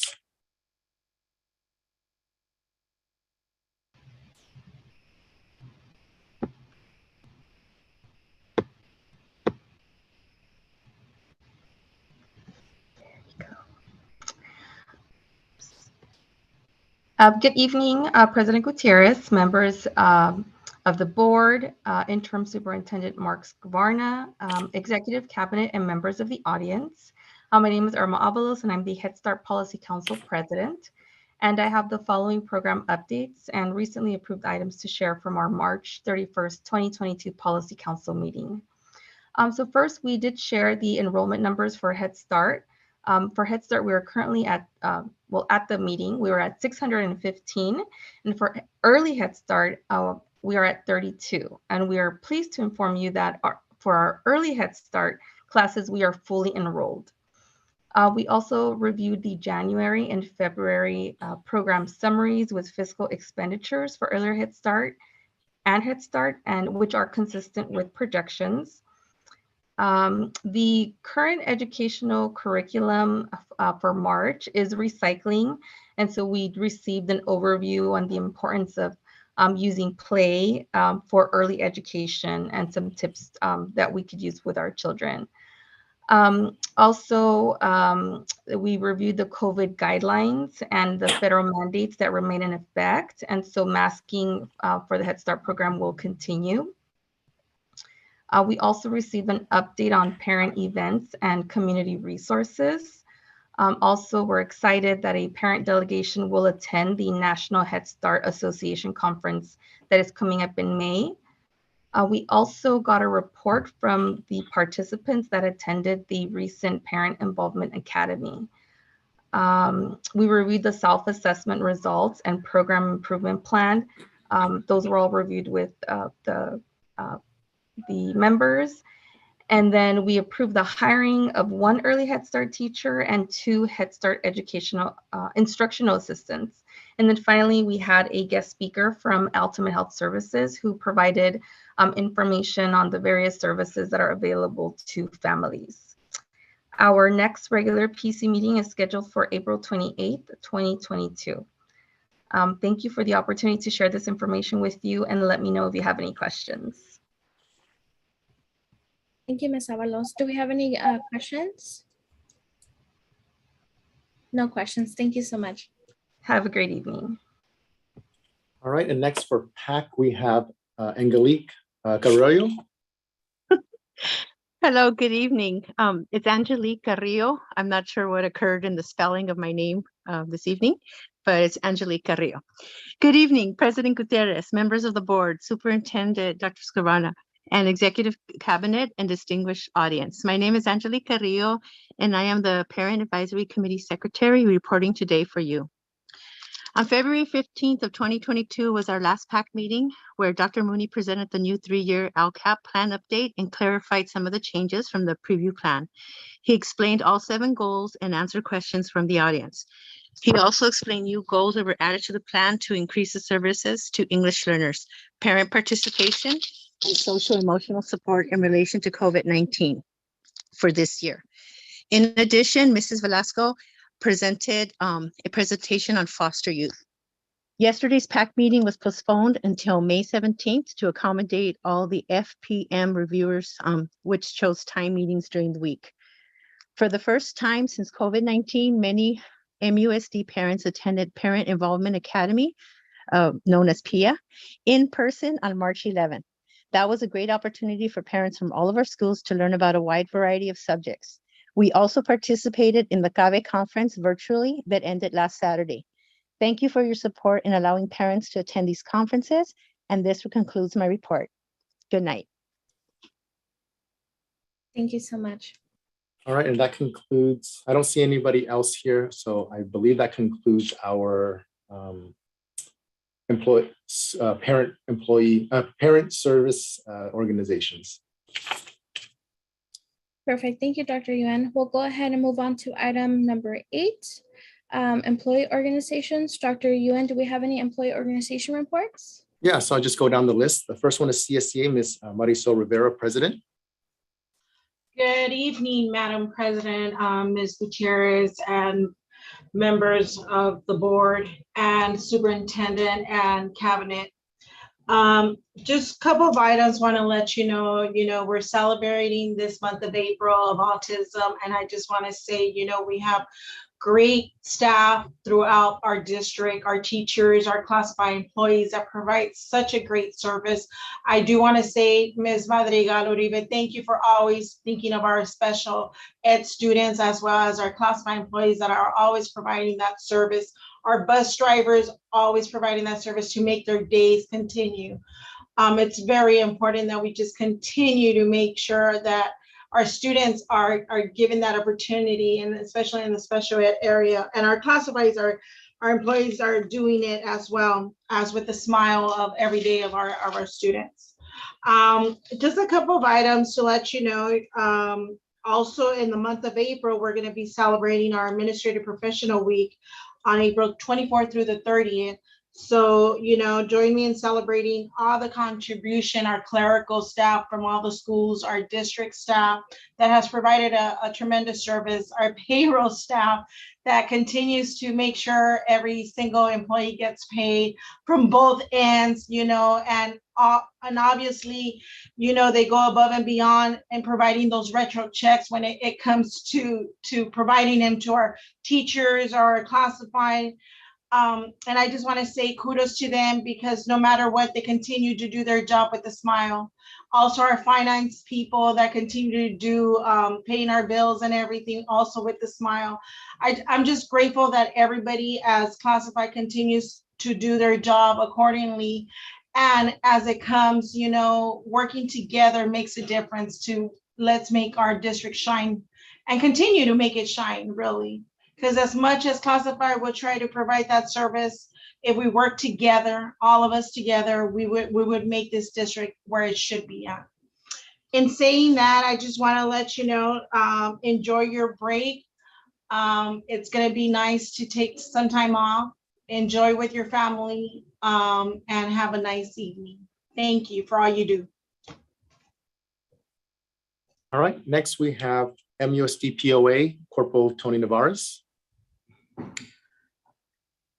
Hi, good evening, President Gutierrez, members of the board, executive cabinet. My name is Tony Navarez. I'm a POA representative tonight. I only had about 3 items to share with you. We had a internet awareness training over at Montebello High School. We went over Penal Code Section 311. It's in regarding students providing obscene matters. We educate them, and actually Assistant Principal Guzman reached out to us if we could conduct such assembly. And with this assembly, we are now we want to share this information with other high schools and other schools and make them aware of such thing that could hurt them down the future if they provide pictures on the internet and stuff like that. So thanks to Ms. Guzman, we were able to conduct that assembly, and we will present it in the future. Last month, we had active shooter training for M&O. We had 45 employees that showed up for the training. Excellent questions. Everybody did good there. We're almost 100% with the schools in regards to that training. Another thing too, our policy has been updated, the police services policy, which we comply with California Senate Bill 978, and that would be provided under police services tab. A lot of the community members and parents reach out and they want to know and want to see our policies. So that'd be available for them maybe by next week. And the last item is I want to thank Superior Hagopian. We just started negotiations with us. We've been out of a contract for 2 years. So thanks to her, we were able to make that happen last week. And that's all I have to report. Any questions from the board? Thank you. It's a pleasure seeing everybody. All right, next we have AMSA Representative Ms. Benedetta Kennedy.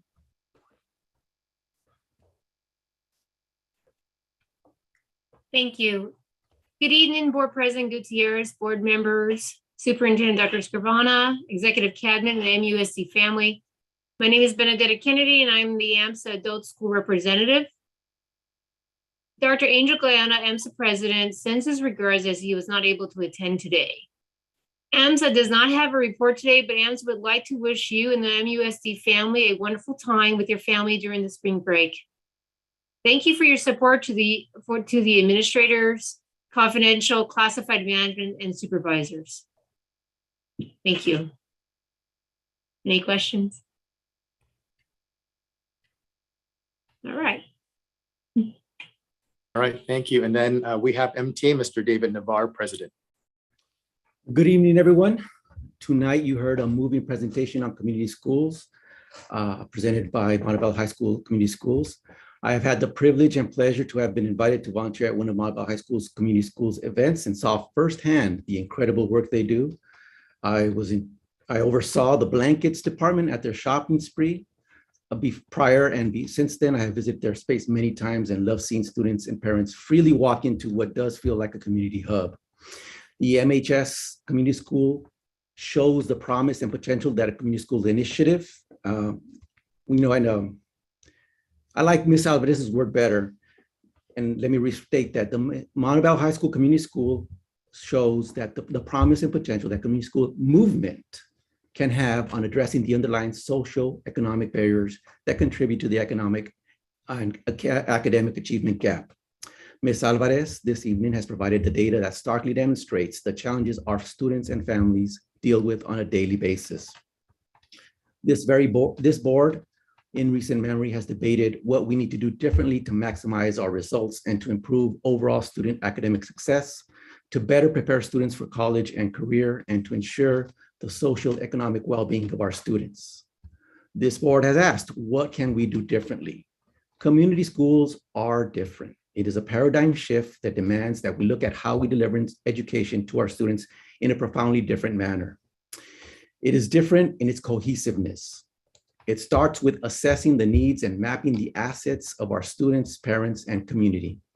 It starts with a frank acknowledgement that our students and community have a real and difficult challenges that a traditional school day cannot and has not and will not entirely overcome.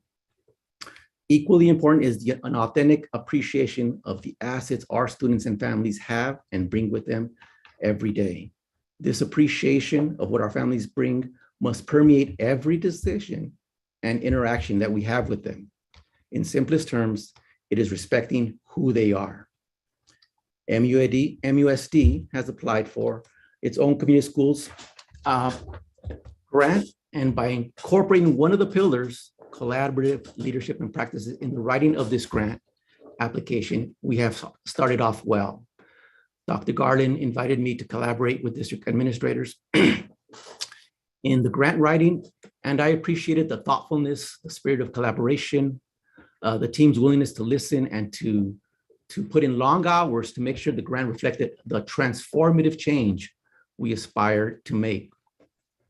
As we debated what to include in the plan application, what not to include, the conversation reflected each person's dreams and aspirations for this district and a strong desire to make sure every student has what they need to be successful.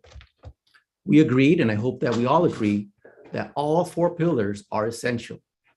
Ms. Alvarez did a better job than I will, but we can think of this as a reteaching moment in explaining the pillars. In addition to collaborative leadership and practices for educators and administrators, another pillar is integrated support services. It is what many refer to as wraparound services, and what Ms. Alvarez and Ms. Flores do so very well at Montebello High School. Everyone that I know of who knows the work that Susie and Ginger do has nothing but incredible things to say, and I could not agree with them more. Family and community engagement is another pillar. It is making our families true partners whom we consult with, whose input we value, and who we share leadership with. Extended learning time and opportunities is another pillar.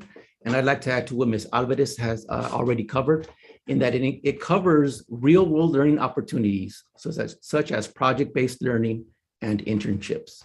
It also includes a commitment to powerful, culturally proficient, and relevant instruction. All four pillars are equally important and are the answer to the questions, what is a community school and what do we need to do differently?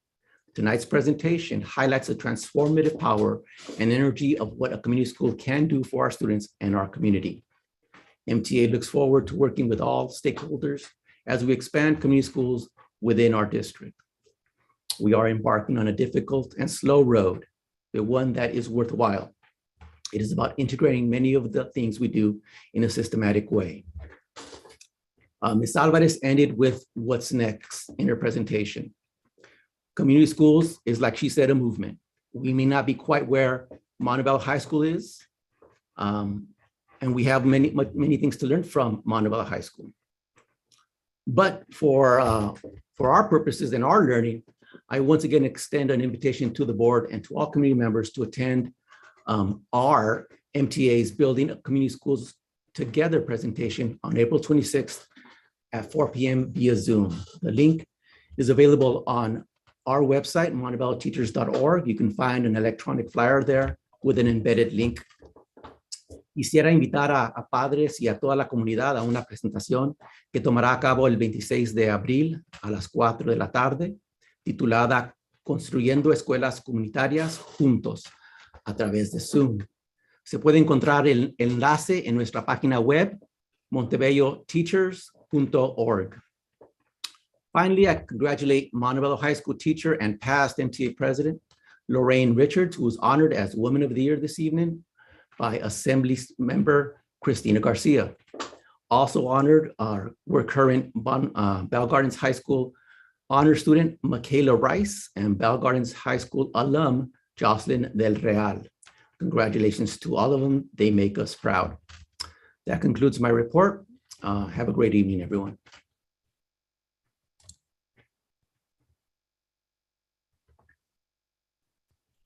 All right, and that concludes our employee organization reports.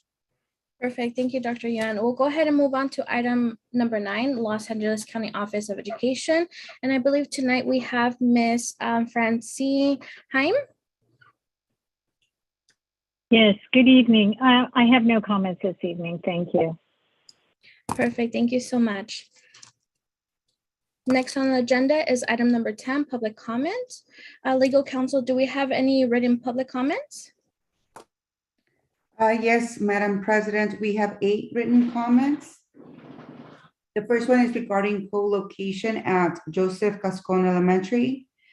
Dear Madam President, Board and community members, I am concerned parent from Joseph Gascon Elementary School, and I have spoken up several times during board meetings addressing the co-location at Joseph Gascon Elementary, and I am very dissatisfied because no one has reached out to me.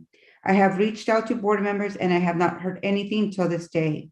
I feel my voice is not heard, and it breaks my heart that the district does not address our parents' concerns. I am asking that you please revisit this concern regarding co-location. This does not work. It hurts our students, and it is not fair that classrooms are taken away and resources are taken away from our school. It is shameful that the district does not prioritize and does not address our parents' concerns. Your priority should be to ensure high achievement for all learners, because MUSD students should deserve the very best.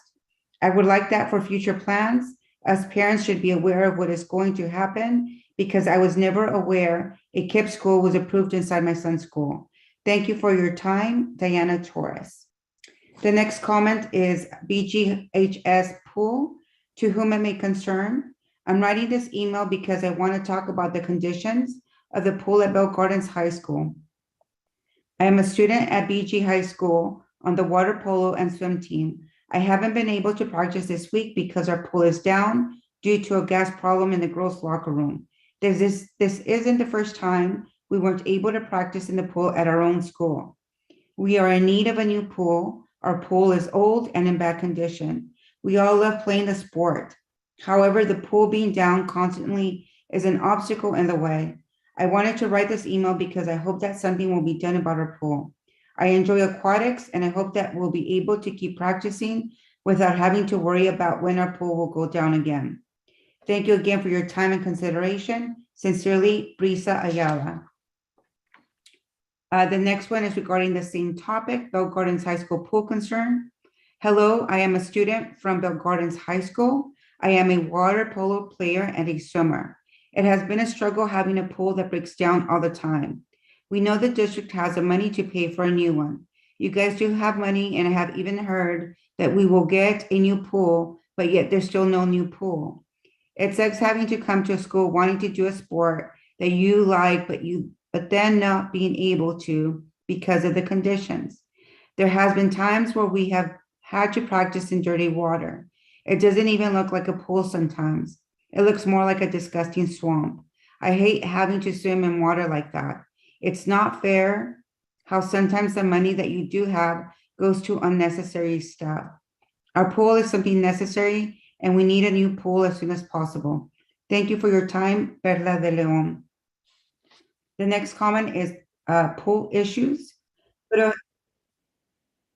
Good afternoon. I am in water polo and swim, and the pool has been a real problem for some time. Usually when the water isn't green, it smells like gas and just isn't very pleasant. I love my sport and I would love to continue, playing, but it becomes impossible because it's broken. The pool is falling apart, and not only for me and my team, but when we have competitions, the pool disgusting. So the other schools don't want to get into a pool that is green and smells bad. My team and I would love to do our sport in a clean pool, as well as having a space that is big enough for all of us.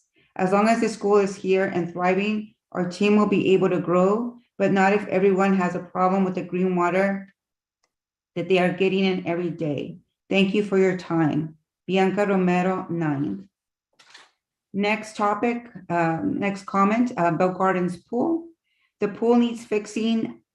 The fact that we smelled gas and us, the students, were put at risk while you guys sit on your blank, pocketing the money instead of making a new pool for us. You guys are not helping at all. We need a new pool. We haven't practiced in several days. And to go along with that broken pool, so is the coach, Pablo Cifuentes at BG High School. Next one is pool issues. Hello, my name is Sara Quiñones. I am a freshman in high school. A couple months ago, I joined all the girls water polo swim team. The last few months, our pool has been nice and clean and able for us to swim in. A couple of weeks ago, we were practicing and a weird smell came from our pool. We didn't think much of it and still practiced. Until one day we didn't practice due to our pool being green and smell of gas. For us, it's a big issue because we want to practice. We also swam in it without our pool heater working, which was very cold. Our pool has been on and off with all these issues and problems. We would like to have a clean and much better pool without any problems or issues. Thank you for your time and have a great day. Next topic is Bill Gardens High School pool. Please fix our pool. We all enjoy swimming and water polo. It's not just for physical health, it's for mental health too. All of us are in need of the pool and we would really appreciate it if we get a new pool. If we didn't have to stay out of practice so often because of the pool not working, it would be very helpful. Isabella Moreno. The last comment is again, Bill Gardens High School pool. Hi, my name is Monique Manzo and I go to Bill Gardens High School. And I am writing to you because I wonder if we can get a new pool because our pool always breaks down and smells like gas. And days that our pool breaks down, we don't have any practice. And I was wondering if we would be fine if we get a new pool and bigger locker rooms and bathrooms. Thank you and have a good day. That concludes the written comments. Dr. Ewan, do we have any public comments coming telephonically or in real time? Yeah, we had 6 who called before, and then we have some hands raised as well. So I'll start with the pre-calls. So give me a moment.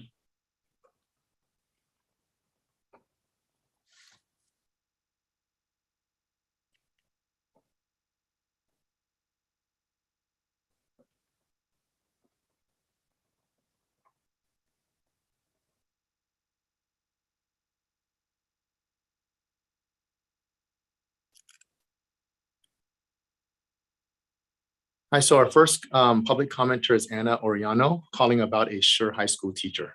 Go ahead, you have 3 minutes. Thank you. Good evening, board members. My name is Anna Oriana, and my son Evan is a student at Schurr High School in the Special Education Autism Program. He is currently a student of Ms. Crystal Banda. I have reached out to all of you and the interim superintendent, Mark Gavarna, numerous times with no reply. So I am here making an attempt and requesting a response. When Evan started Schurr High School, it was during COVID when online learning was implemented. I would do online learning with him while telecommuting. And in that time, I witnessed how Ms. Banda would engage with all of her students.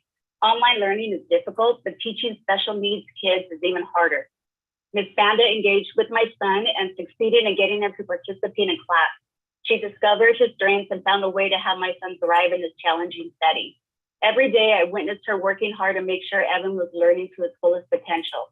She would do the same with every child in that classroom. My son has made tremendous progress in independent activities, as well as adapting to change, which is a huge accomplishment for Evan. So you can imagine the shock I felt when the Montebello Unified School District decided not to invite Ms. Banda back to be a teacher in the fall.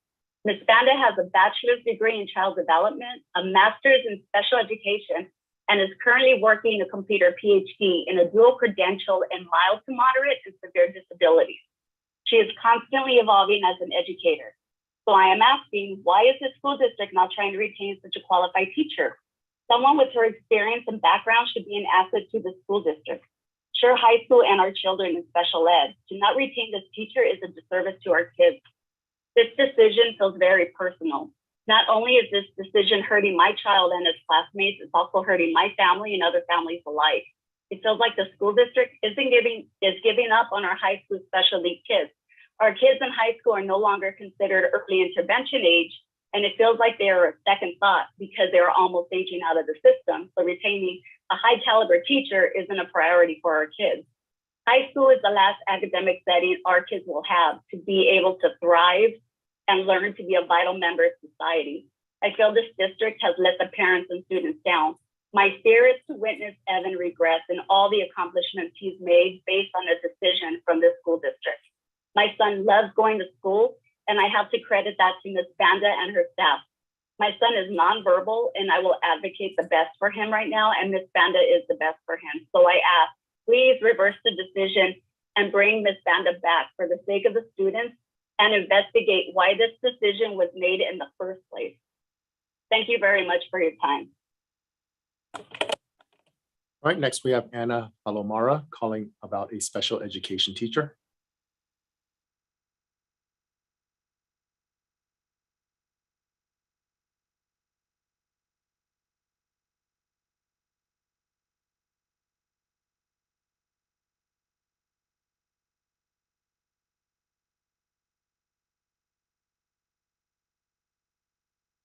All right, go ahead. You have 3 minutes. Okay, good evening, school board members of Montebello.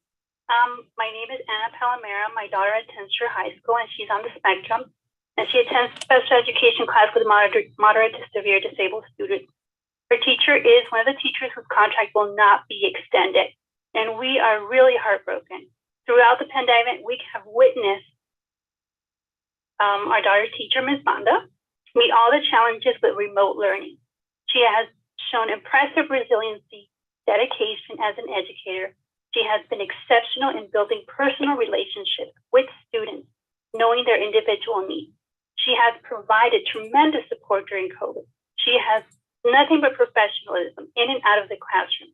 She provides social and emotional support to special needs young adults in the classroom setting and in the community when they are doing their outings. Our daughter enjoys going to school. Ms. Banda is an outstanding educator. Removing her would be devastating, not just to our daughter, but to her entire classmates. We earnestly implore you to reconsider extending her contract. She is part of our community, part of the special needs education community. And we feel that you need to support special needs educators and teachers. This is not fair that these teachers are being forced to resign. And you just don't know how huge the special education community we have. So we earnestly implore you to reconsider this and extend her contract. We appreciate your time, effort that you put in maintaining an effective organization and structure. And I thank you for your service. Okay, please don't forget please support special needs teachers. Thank you. Next, we have Marina Martinez-Smith calling about late start and discipline for students.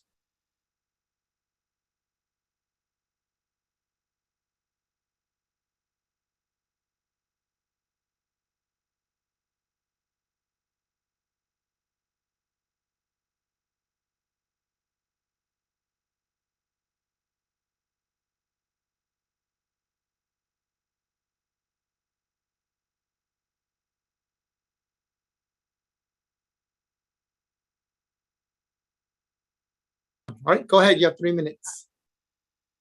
Good evening, President Gutierrez, members of the board, Superintendent Dr. Skavarna, Dr. Yulin, members of the executive cabinet, and audience members. Hope that you and those you love are healthy and safe.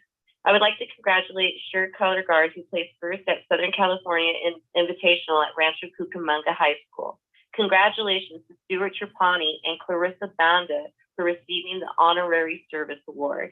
Congratulations to drill team who competed in a sharp competition at Sierra Vista High School and winning first place in pick small military, medium military, most outstanding in their division.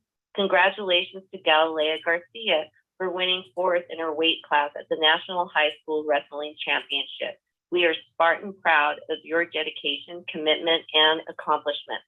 On March 21st, 2022, I shared a forum with Principal McKiernan and the faculty asking for the preferred start time for the 2022-2023 school year. Of course, the preference was for the 8:30 a.m. to 3:30 p.m. schedule. The majority of teachers do not want the new schedule to be from 9 to 4 p.m. Principal McKiernan and MTA informed us that it is the decision of the district office. We still have heard nothing about the 2022-2023 schedule that is going to impact the lives of everyone on our campus dramatically. We know that Bell Gardens High School has been presented 3 options for a new bell schedule, all starting at 8:30 a.m.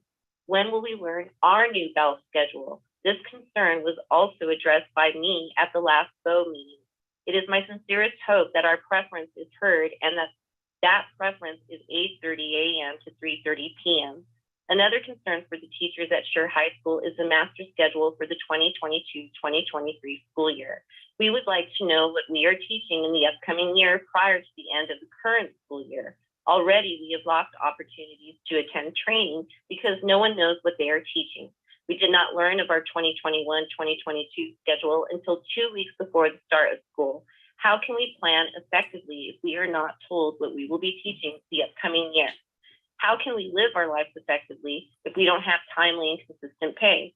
I am very concerned about our new EL program. EL students who have little mastery of English have been placed in our mainstream classes. How are we expected to service these students without any training? These students have a translator app on their phone to assist with translation, but these students are struggling. Lastly, Schurr High School is losing a teacher in special education that has had many speaking on her behalf at the March 16th Board of Education meeting and this evening, testifying to her commitment to her students and Schurr. She is winning awards. In a time where good teachers are limited, I hope that the Montebello Unified School District is to retain younger teachers, not lose them. Thank you. Thank you. All right, next we have Belia Buriel.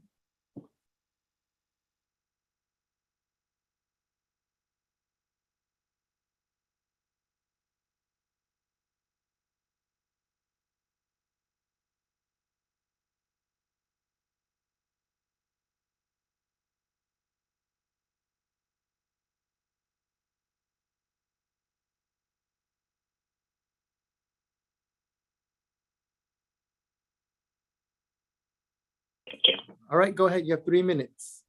Ok. Buenas noches, Junta de Educación de Montebello. Mi nombre es Belia del Real. Para mí es muy triste saber que quieran despedir a la maestra Mi Panda, que es una gran maestra, dedicada a sus alumnos y nosotros como familia en tiempo de pandemia nos dio muchísimo apoyo. Ella está haciendo la diferencia en la vida de mi hijo. No es justo que le quiten su trabajo por ayudar a mi hijo a mejorar. Yo pienso que la están despidiendo porque yo pedí ayuda legal para recibir servicios que mi hijo necesita. Yo pienso que se están desquitando con ella, quitándole el trabajo. Yo tengo mucho tiempo pidiendo servicios y no tenía respuesta. Yo les dije en una junta del IP que iba a pedir ayuda legal porque mi hijo necesitaba su one-on-one y no se lo querían dar. Después de esa junta le hicieron evaluación y yo ya no supe nada de la muchacha que la evaluó. Me quedé esperando que iba a reunir con ella para saber los resultados. Y ahora me entero que después de 3 años de ser maestra del distrito, la señora Banda la quieren despedir. Yo pienso sin justificación porque ella es una gran maestra. Por eso yo pienso y creo que es porque yo pedí ayuda legal y poder recibir los servicios de mi hijo, que ahorita ya tiene su one-on-one y está habiendo un cambio notable en él. Y es un servicio que él desde mucho tiempo atrás lo estábamos pidiendo y no tenía yo ninguna respuesta. Ella es una gran maestra, yo la admiro por cómo es con los niños, cómo hace su trabajo, cómo es con otros de familia, nos apoya en todo cuando necesitamos algo para nuestros hijos. Y yo creo que yo y todos los padres queremos y deseamos que ella siga ayudando a nuestros hijos como lo ha hecho hasta ahorita. Está haciendo la diferencia en nuestros adolescentes especiales. Muchas gracias por contestar mi llamada, por llamarme para atrás. Gracias. Next, we have Christine Dimas calling about charter schools.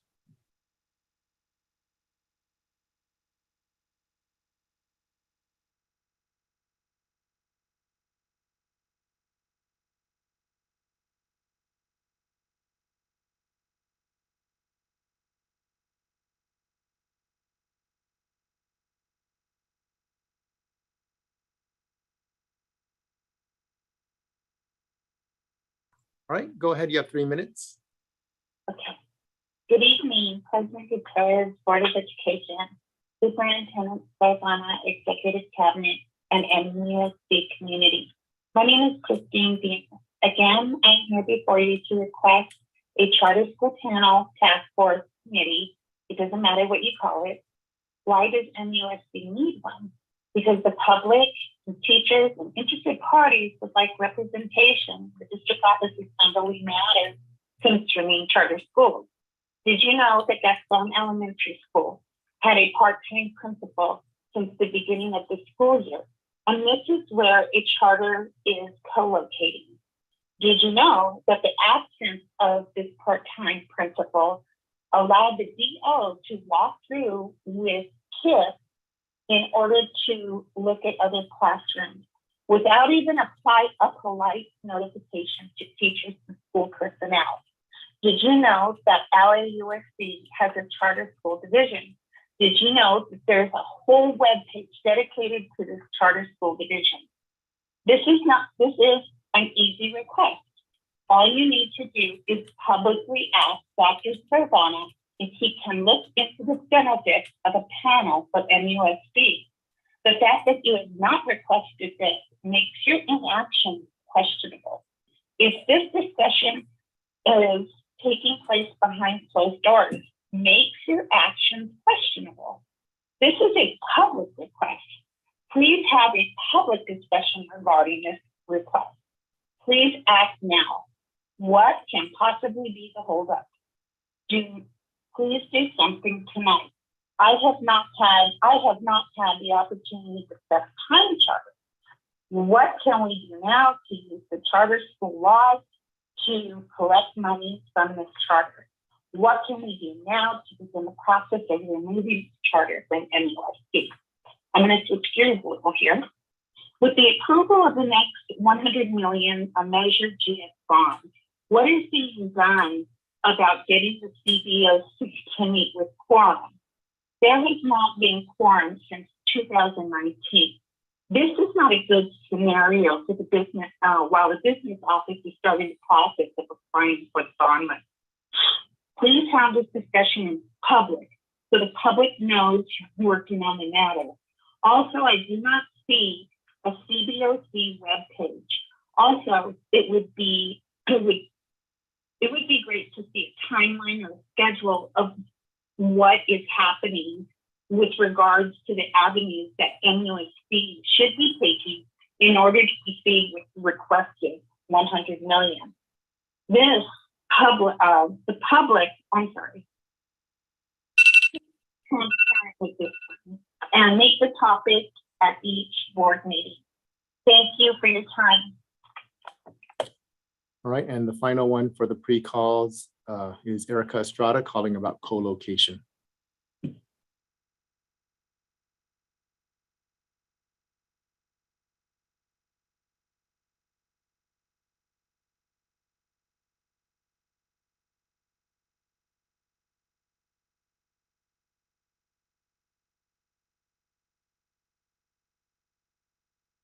All right, go ahead. You have 3 minutes.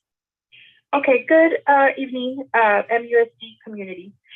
Erica Estrada, teacher at Gascon, MTA building rec. I just want to, I've been hearing some of the public comments and parents and community, padres y comunidad. It seems like it's repetitive, the request and the petition, like as a special ed teacher, I keep on hearing this is like the third board meeting to me, it's almost now like next level where we need to go as a community, we need to go to the next level. If a parent or a staff is requesting for a research or an investigation of something, the next level would be, what's the next level? I have a list of things that still have not been addressed.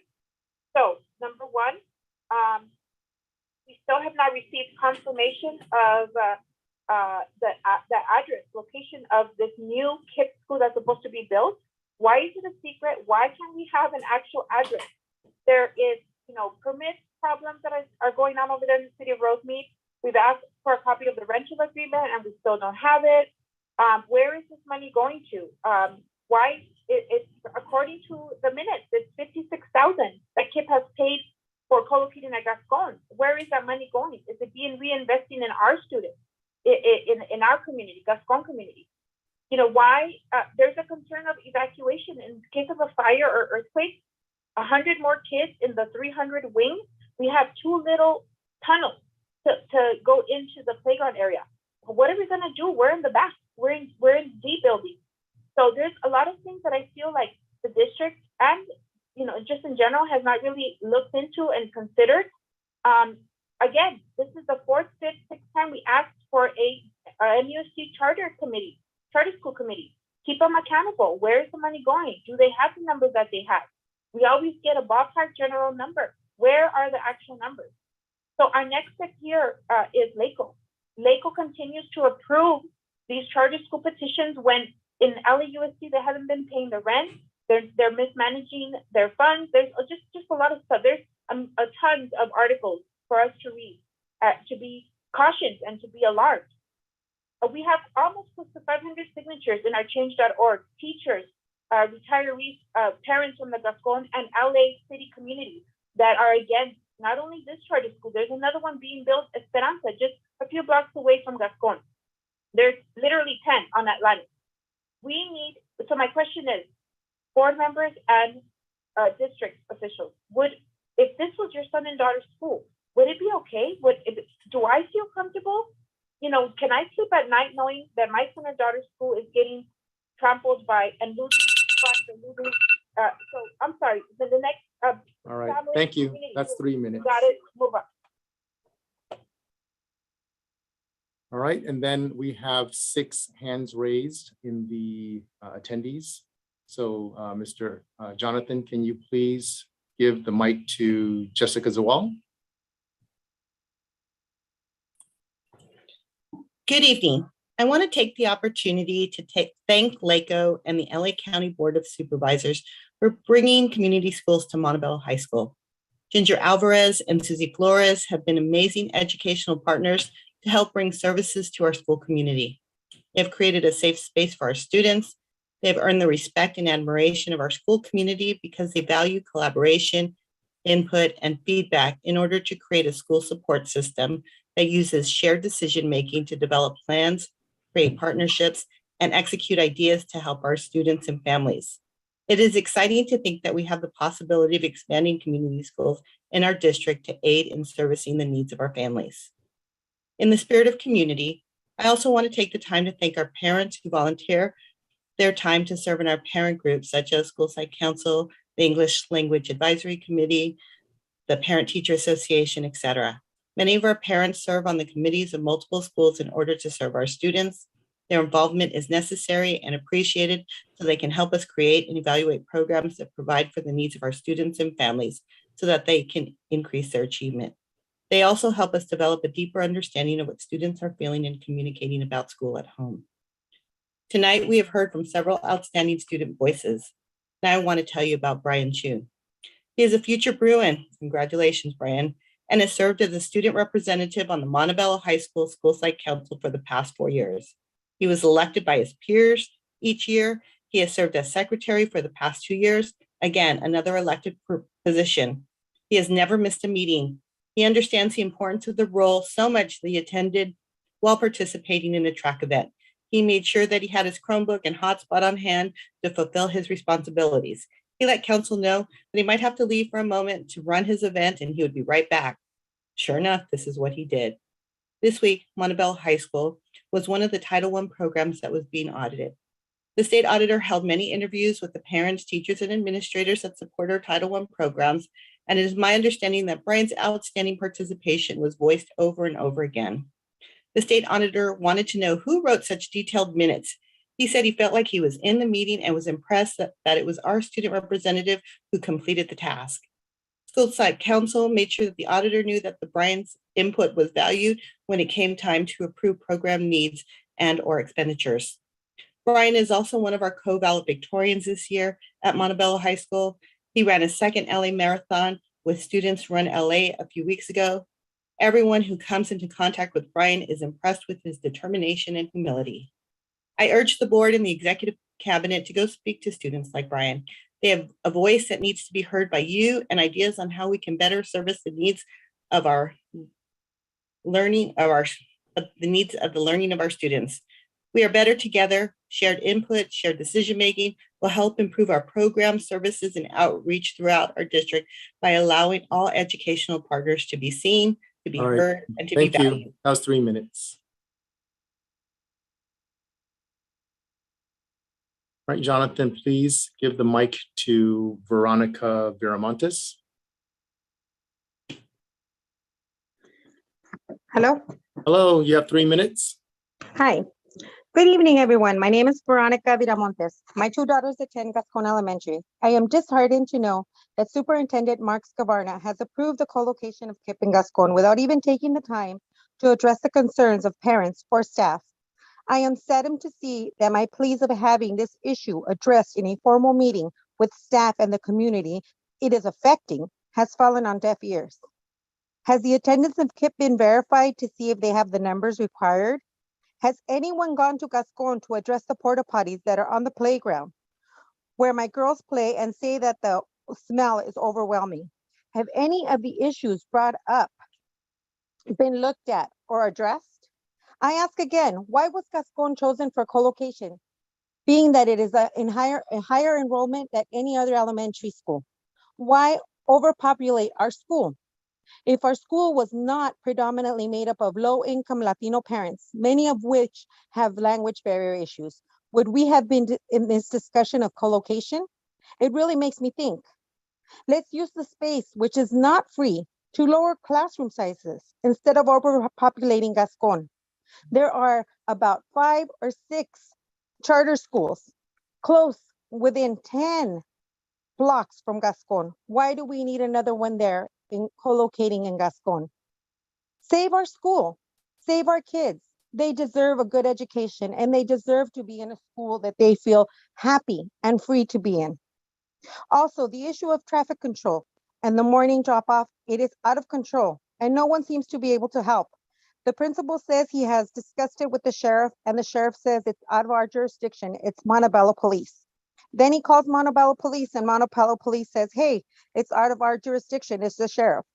Tossing the blame here and there is not helping. And yet parents are double parking, kids are crossing the street in the middle of the street. This is dangerous. Someone's gonna get hurt. Someone can even get killed. I plead for your help in these issues. I hope that someone helps save Gascon and the traffic issues. And I hope to hear from you soon because it's very disheartening that I plead and I plead to have some sort of formal meeting. And Dr. Ewan has already brushed me off. He says I have to go talk to LACO. But I have also emailed all the superintendents. I have emailed the board members. I haven't heard back from anyone having any discussion, any formal discussion. This is affecting my community, my kids. Why hasn't anybody reached out to me to address my concerns? I've been already brushed off to LACO, and that is just unbelievable. I hope to hear from someone soon. Thank you. All right, next we have Bella Mendoza. Jonathan, please give the mic to Bella.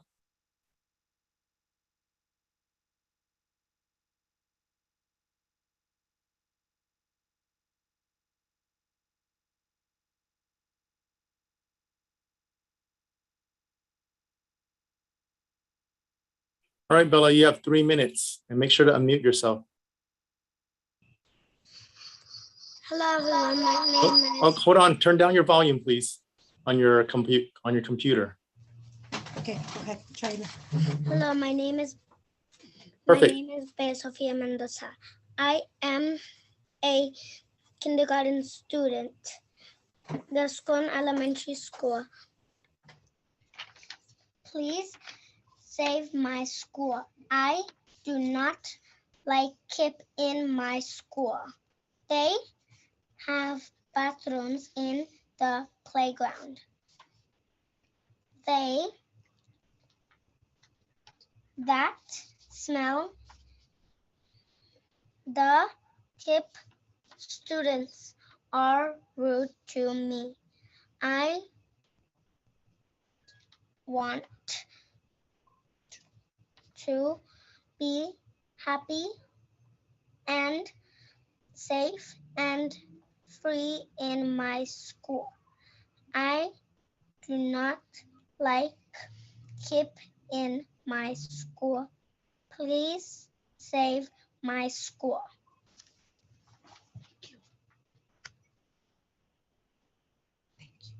Thank you.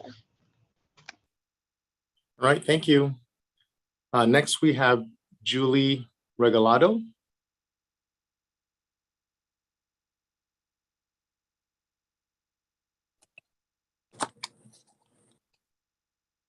Good evening, members of the board. My name is Julie Regalado. I am a part of Isay Padres contra la Privatización and Centro CSO. I have a daughter in Montebello High School. I moved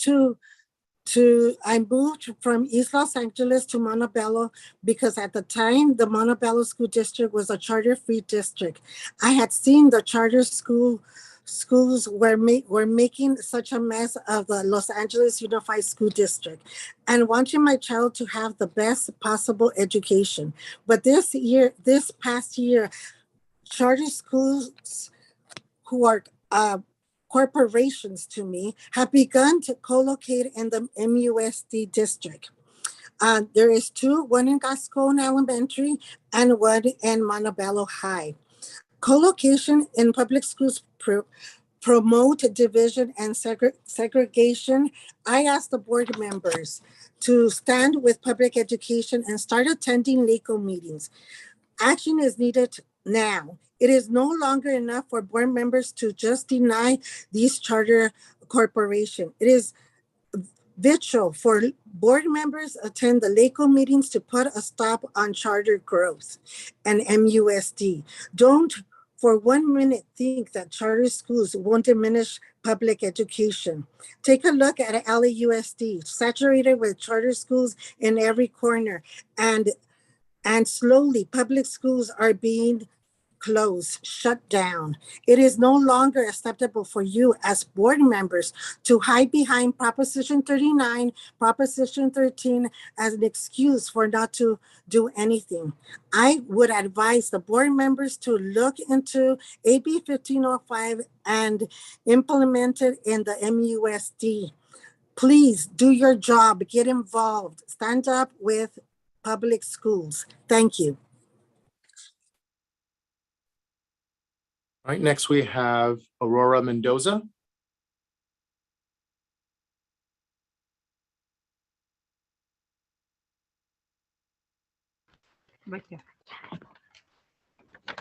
Hi, good evening, everyone. My name is Aurora Mendoza. I am a student at Gascon Elementary. I wanted to talk about how I feel having KIP at my school. I don't like it. It makes me feel sad that KIP is taking our space. They will be taking my speech teacher's room and other rooms we use. The porta potties in the yard stink and take away our playground space. I feel like KIP is rude to us, and I want to be in a school I feel safe in. Please help save my school. I love my school. I want to feel good and happy going there. Thank you. All right, thank you. And finally, we have Deborah Ferguson.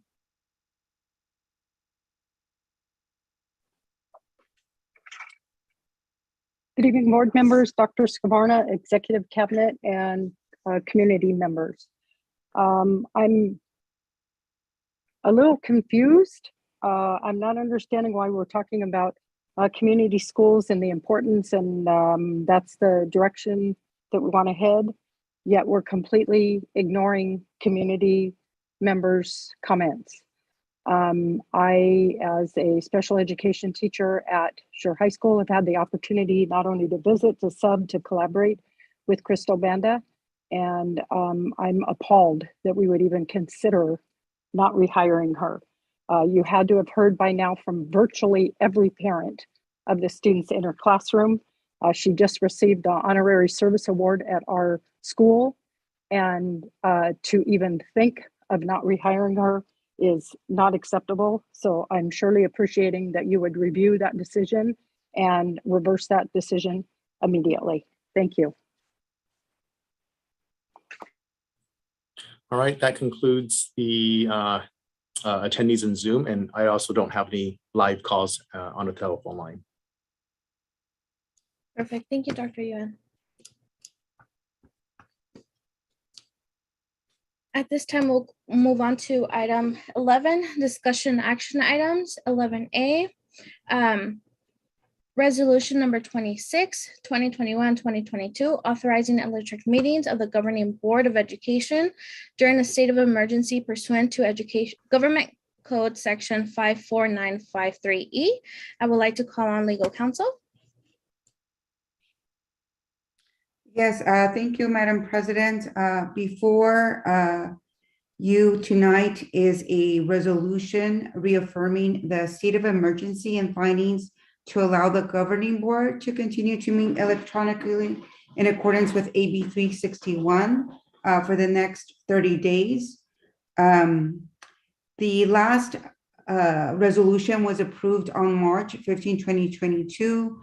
While 30 days has not passed since that board last approved the subject resolution, it is necessary to reaffirm that resolution at this time to cover the longest period possible before the next board meeting on May 4, 22, since we do have a recess a break in between.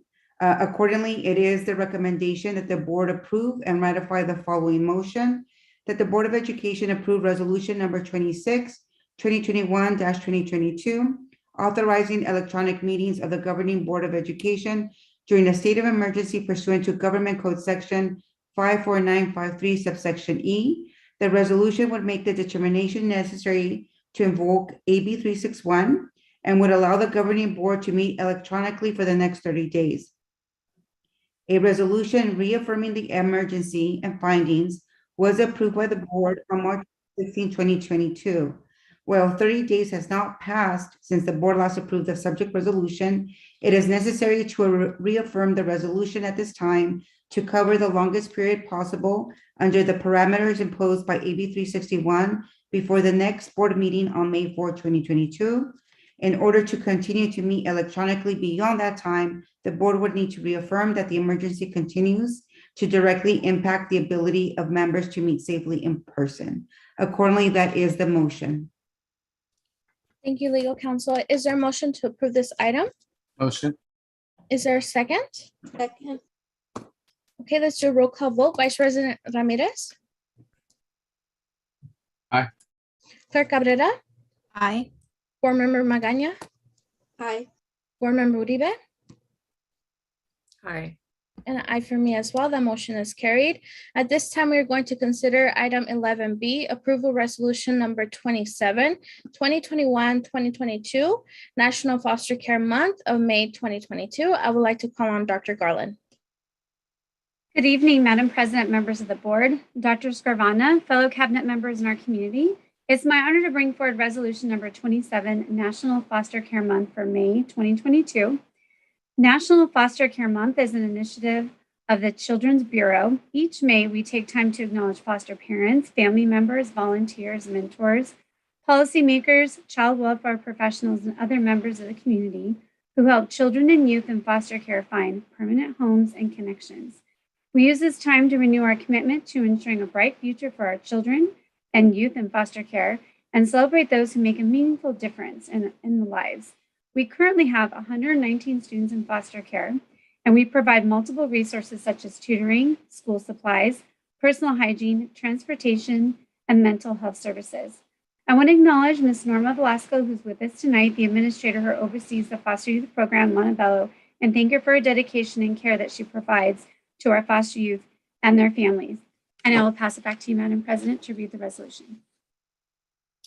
Thank you, Dr. Garland. Here in front, it's the Board Resolution number 27, National Foster Care Month, May 2022. Whereas over 407,000 children and youth live in foster care and are among one of the most vulnerable populations in the United States of America. And whereas Los Angeles County is home to approximately 40,000 children and youth in foster care, and nearly 27,000 of those children and youth are school aged. And whereas students in foster care are identified as a subgroup under the local control funding formula of local control accountability plan due to being the lowest academically achieving group of students in California. And whereas student services and educational services and educational program divisions provide support to vulnerable at-promise students in the variety of setting focus on improving the well-being and education outcomes. And whereas the Foster Youth Services Coordinating Program aims to mitigate the trauma students in foster care have experienced and empower them to succeed academically. And whereas the first National Foster Care Month was celebrated in 1988, when the National Foster Parent Association persuaded United States Senator Strom Thurmond to introduce a resolution proclaiming the month of May as National Foster Care Month. And whereas every child deserves to keep the meaningful connections they have with their relatives, this National Foster Care Month, the Children's Bureau is focusing on these connections and the important role kinship care has in the foster care system. The theme this year, Relative and Kin Connections, Keeping Families Strong, speaks to the positive impacts relative and fictive kin have during the journey of permanency. And whereas organizations across the nation have declared May as a foster care month to recognize resource parents, relative, non-relative caregivers, volunteer, mentors, advocates, child welfare representatives, and other within the community of improving and increasing awareness of the urgent need of children and youth in the foster care. And whereas the Los Angeles County Office of Education will demonstrate its commitment to improve the educational outcomes of children and youth in foster care by supporting National Foster Care Month events through Los Angeles County during the month of May 2022. Now, therefore, be it resolved that the Montebello Unified School District hereby proclaim May 2022 as National Foster Care Month, and hereby request that elected officials in Montebello Unified School District and the County of Los Angeles and all its citizens recognize the unique needs of children and youth in foster care and increase both awareness of this issue and their commitment to helping these young people succeed. Subscribe to in order to become part of the official minutes of the Montebello Unified School District Board of Education this 6th day of April 2022. And then I would like to present this resolution to Ms. Norma Velasco, and she is here. Ms. Norma Velasco, do you have any comments for us? Good evening, Board President Gutierrez. Yes, I do. If you would allow me. Good evening, Board President Gutierrez, board members, Superintendent Dr. Scarvana, Executive Cabinet, students, parents, guardians, caretakers, community members, and fellow MUSD colleagues. My name is Norma Velasco Ceves, and I'm an administrator with Student Services. I also serve as the Foster Youth and Homeless Program Liaison, who serves the Montebello Unified with much pride and appreciation. On behalf of our foster youth students, foster caregivers, and MUSD certificated, classified, and administrators, I would like to accept the acknowledgement of the May 2022 National Foster Care Awareness Resolution. Thank you, board members, for your ongoing support of our foster youth, their families, caregivers, MUSD employees, and MUSD partners throughout the MUSD community. Our foster youth and their caregivers are an extremely important part of the MUSD community. Your support with providing resources and services to this student population makes all the difference in their academic and social emotional success, which leads to our students graduating and becoming outstanding citizens of our community, which is priceless. Thank you, thank you, thank you for holding our students at the center of the work we do in Montebello. Also, as the Foster Homeless Liaison, I am so honored to share that the Montebello Unified School District has received the American Rescue Plan Homeless Children and Youth Grant Funds. We have received $261,356 to assist us with providing services, support to our families who are experiencing homelessness. I do want to give a big thank you to Mr. James Sams and Dr. Garland for their assistance and support in this endeavor. Please know that these funds are flexible funds. The funds can help us to identify homeless children, youth, to provide comprehensive wraparound services in light of the impact of COVID-19 pandemic, and then also to provide needed assistance to our homeless family and youth so that they may participate fully in school activities, such as in-person instruction, spring, summer learning, enrichment programs. These funds are funds that we have not had in our district, maybe for a long time or maybe never. These are funds where we can actually provide store cards, prepaid debit cards to purchase clothing, food, personal hygiene items, and other supplies. We may also use it for transportation, such as gasoline cards, so that families can bring their children to and from school.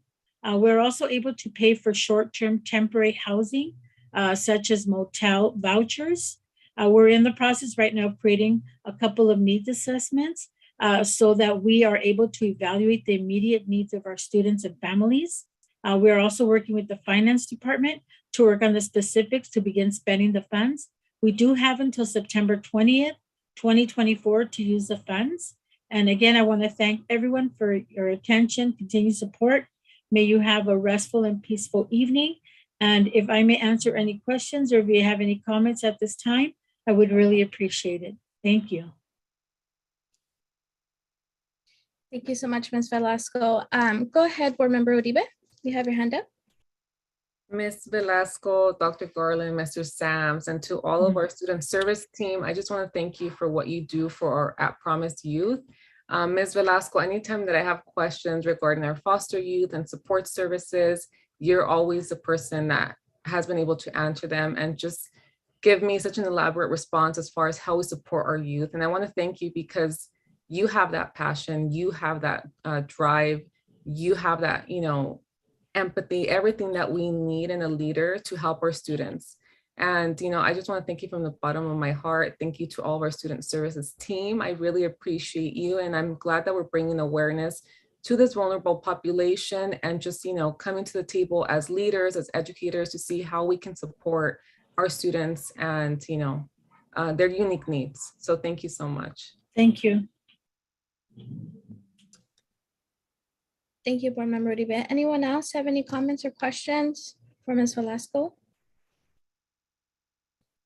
Okay, hearing none, Ms. Velasco, thank you so much to you and the Student Services team for providing all the different resources for our foster care youth. And thank you so much for all your passion. I know you have a very passionate sense for our students and you want to see them succeed and thrive. So I really appreciate that so much. And thank you so much to all the staff for everything that you do, providing resources for the families and for the students. So thank you so much. Thank you. Have a great evening, everyone. All right, at this time, is there a motion to approve this item? Motion. Is there a second? Second. Let's do roll call vote. Vice President Ramirez. Aye. Clerk Cabrera. Aye. Board Member Magaña. Aye. Board Member Uribe. Aye. And an aye for me as well. That motion is carried.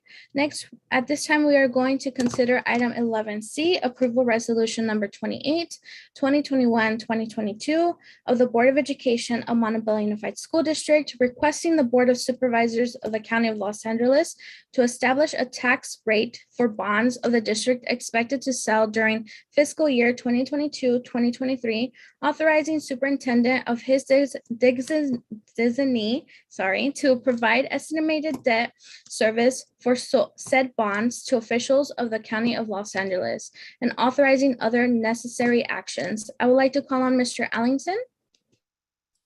Good evening. Thank you, Madam President. Good evening, Madam President, members of the board, our superintendent, executive cabinet, our coworkers, and our community.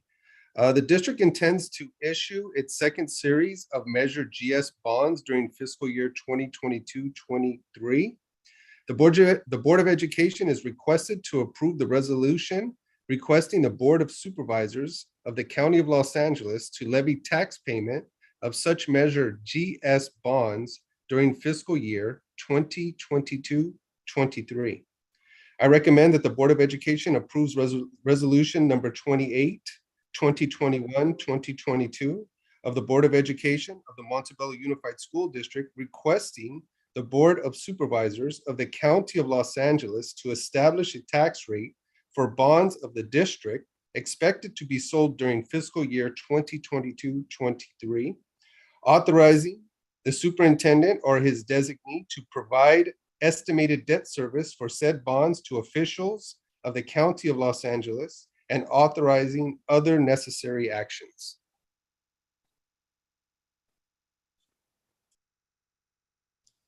Thank you, Mr. Ellingson. Is there a motion to approve item 11C? Motion. Is there a second? Second. Okay, roll call vote. Vice President Ramirez? Aye. Clerk Cabrera? Aye. Board Member Magaña? Aye. Board Member Uribe? Aye. And an aye for me as well. That motion is carried. At this time, we are going to consider item 11D, resolution number 29 of the year 2021-2022 to order biennial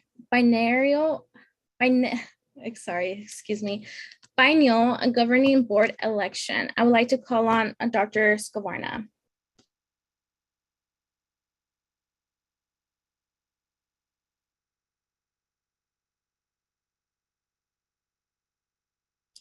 I don't see Dr. Skavarna on here. Is that correct? President Gutierrez? Yes. His line dropped. Okay. And I just called Jonathan Chen to get him back on. So I think he's working on it. Okay, we can give John, him. I don't know if you want to follow up as well. Yes, ma'am. I believe he's actually online now. Yes, he just connected. Hello, Dr. Skavarna, can you hear us?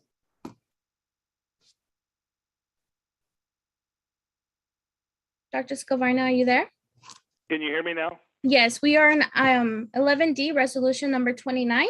And Boy, I don't know how that happened, but it happened. So that is a requirement for our board clerk, Elizabeth Cabrera, to certify the election that's coming up, and that's the biennial governing board election. It's just a standard operating procedure. The election's on Tuesday, November 8th, 2022. Perfect. Thank you so much, Dr. Skavarna. Is there a motion to approve 11D? Motion. Is there a perfect roll call vote? Vice President Ramirez? Aye. Clerk Cabrera? Aye. Board Member Magaña? Aye. Board Member Uribe? Aye. And an aye for me as well. That motion is carried. At this time, we are going to consider item 11E, approval of resolution number 30 of the year 2021-2022, California Schools Healthy Air, Plumbing, and Efficiency Program, and for one site. And I'll hand it over to Mr. Ellingson. Thank you again, Madam President. The district applied for a grant from the California Energy Commission under the CalShape program to test and assess the district's heating, air conditioning, and ventilation HVAC systems at Bandini Elementary School. A notice of proposed award has been issued to the district for this assessment and maintenance grant in the amount of $80,539.80. Adoption of this resolution is required to accept the grant. I recommend that the Board of Education approves resolution number 30, 2021-2022, California Schools Healthy Air, Plumbing, and Efficiency Program, one site. A notice of proposed award has been issued to the district for this assessment and maintenance grant in the amount of, again, $80,539.80. Adoption of this resolution is required to accept the grant. Agreement number 21R1VA1091.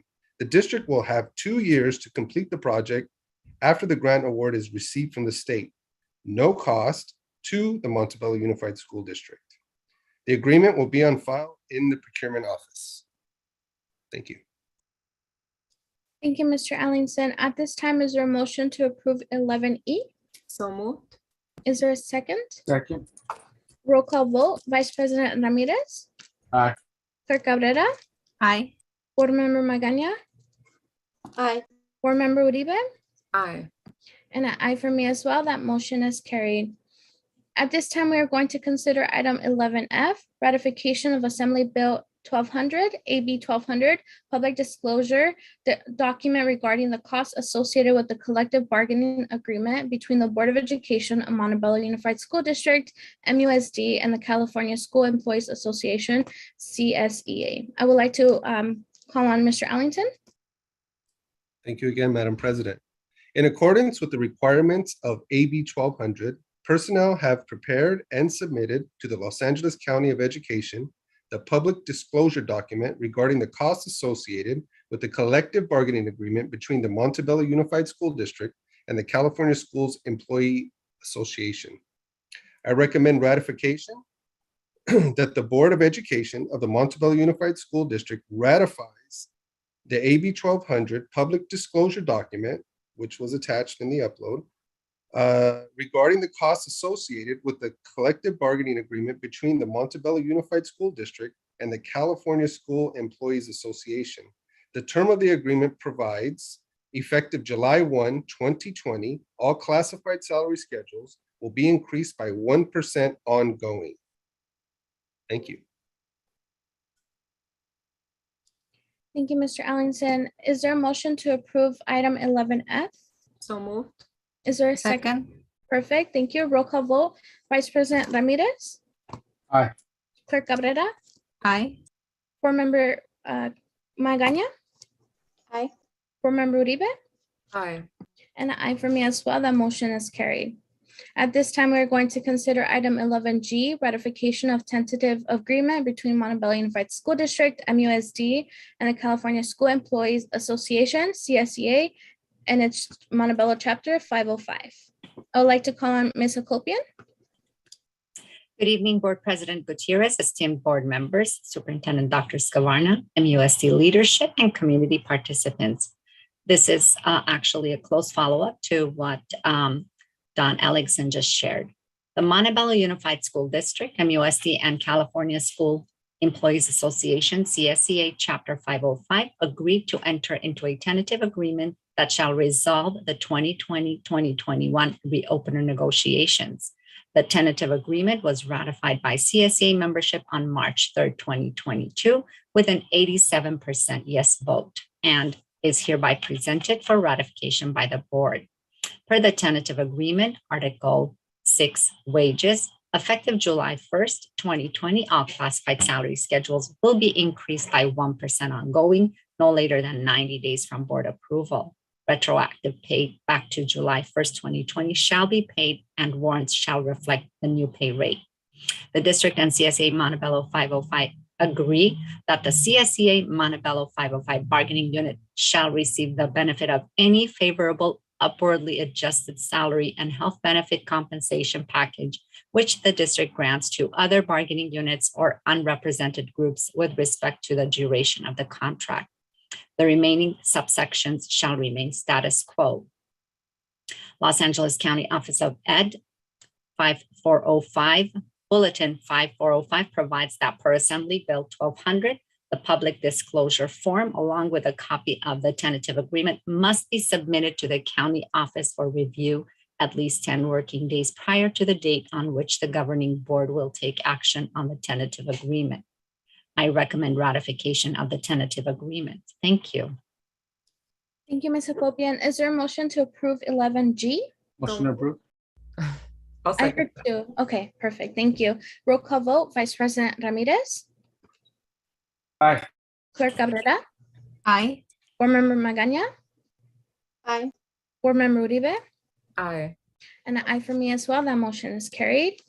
At this time, we are going to consider item 11H, public notice, Classified School Employee Association, Chapter 505, initial sunshine proposal to Montebello Unified School District for 2021-2022 collective bargaining agreement negotiations. I would like to call on Ms. Okopian. Sure, thank you.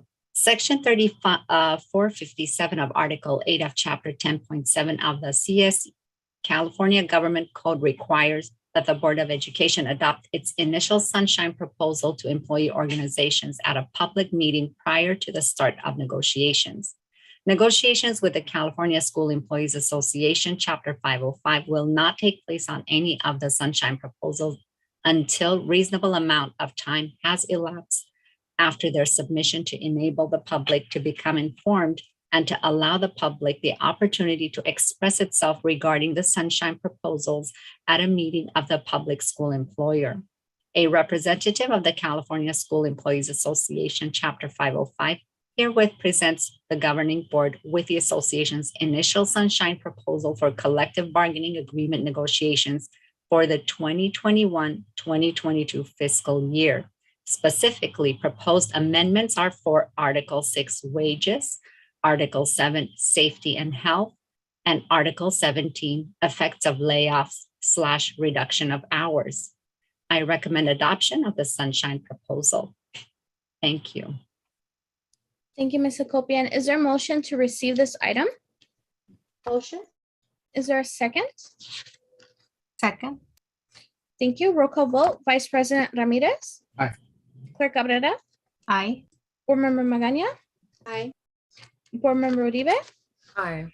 And an aye for me as well. That motion is carried. At this time, we are going to consider item 11I, approval memorandum of understanding between Montebello Unified School District and the Montebello Teacher Association regarding Article 4, hours and assignments, and Article 66. I would like to call on Ms. Hakopian.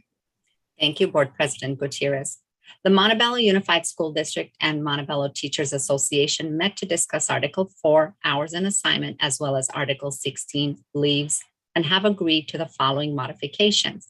Article 4, hours and assignment, Section F6, teaching, supervision, and preparation time will be clarified with the amendment pre-K rather than TK, effective April 7th, 2022. Article 16, leaves, Section K, bereavement leave, will be clarified with the addition of siblings, including step sibling and foster sibling. The Memorandum of Understanding dated March 28, 2022 is hereby presented for the board's review and approval. Thank you. Thank you, Ms. Hakopian. Is there a motion to approve this item, 11I? Motion. Is there a second? Second. Thank you. Let's do roll call vote. Vice President Ramirez. Aye. Clerk Cabrera. Aye. Board Member Magaña. Aye. Board Member Uribe. Aye. And an aye for me as well. That motion is carried. Thank you. Okay. Next up is consent agenda.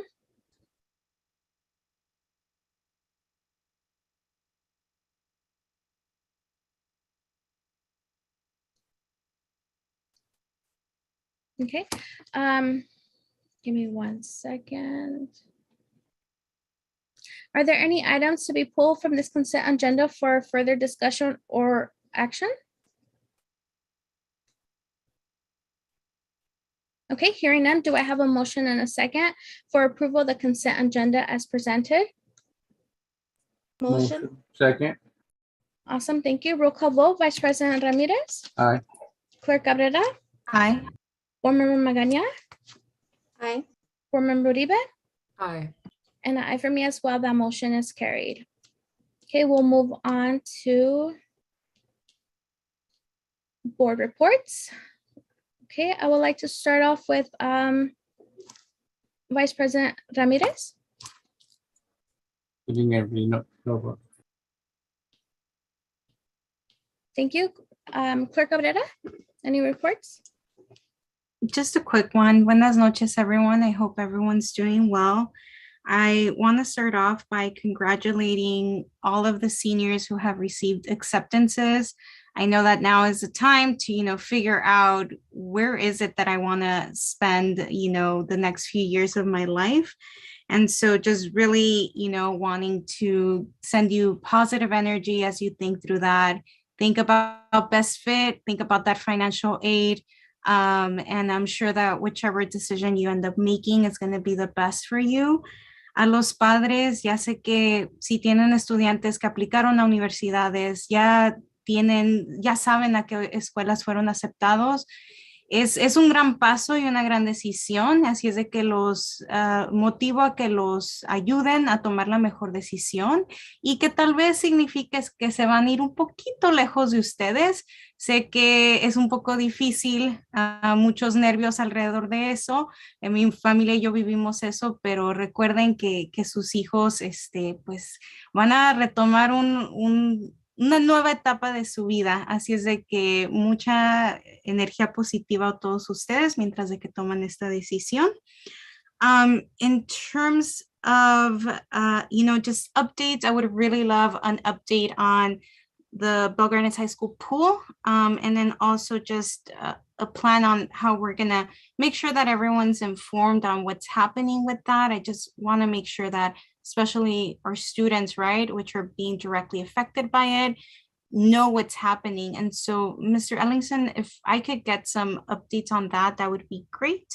Other than that, buenas noches, everyone. I hope everyone stays cool. And Vice President Ramirez, you forgot to say, this is the time to say it, keep hydrated because it's going to be really hot the next few days. I'll say it for you, though. Sorry, it's because I'm dying of heat in my room, so I forgot.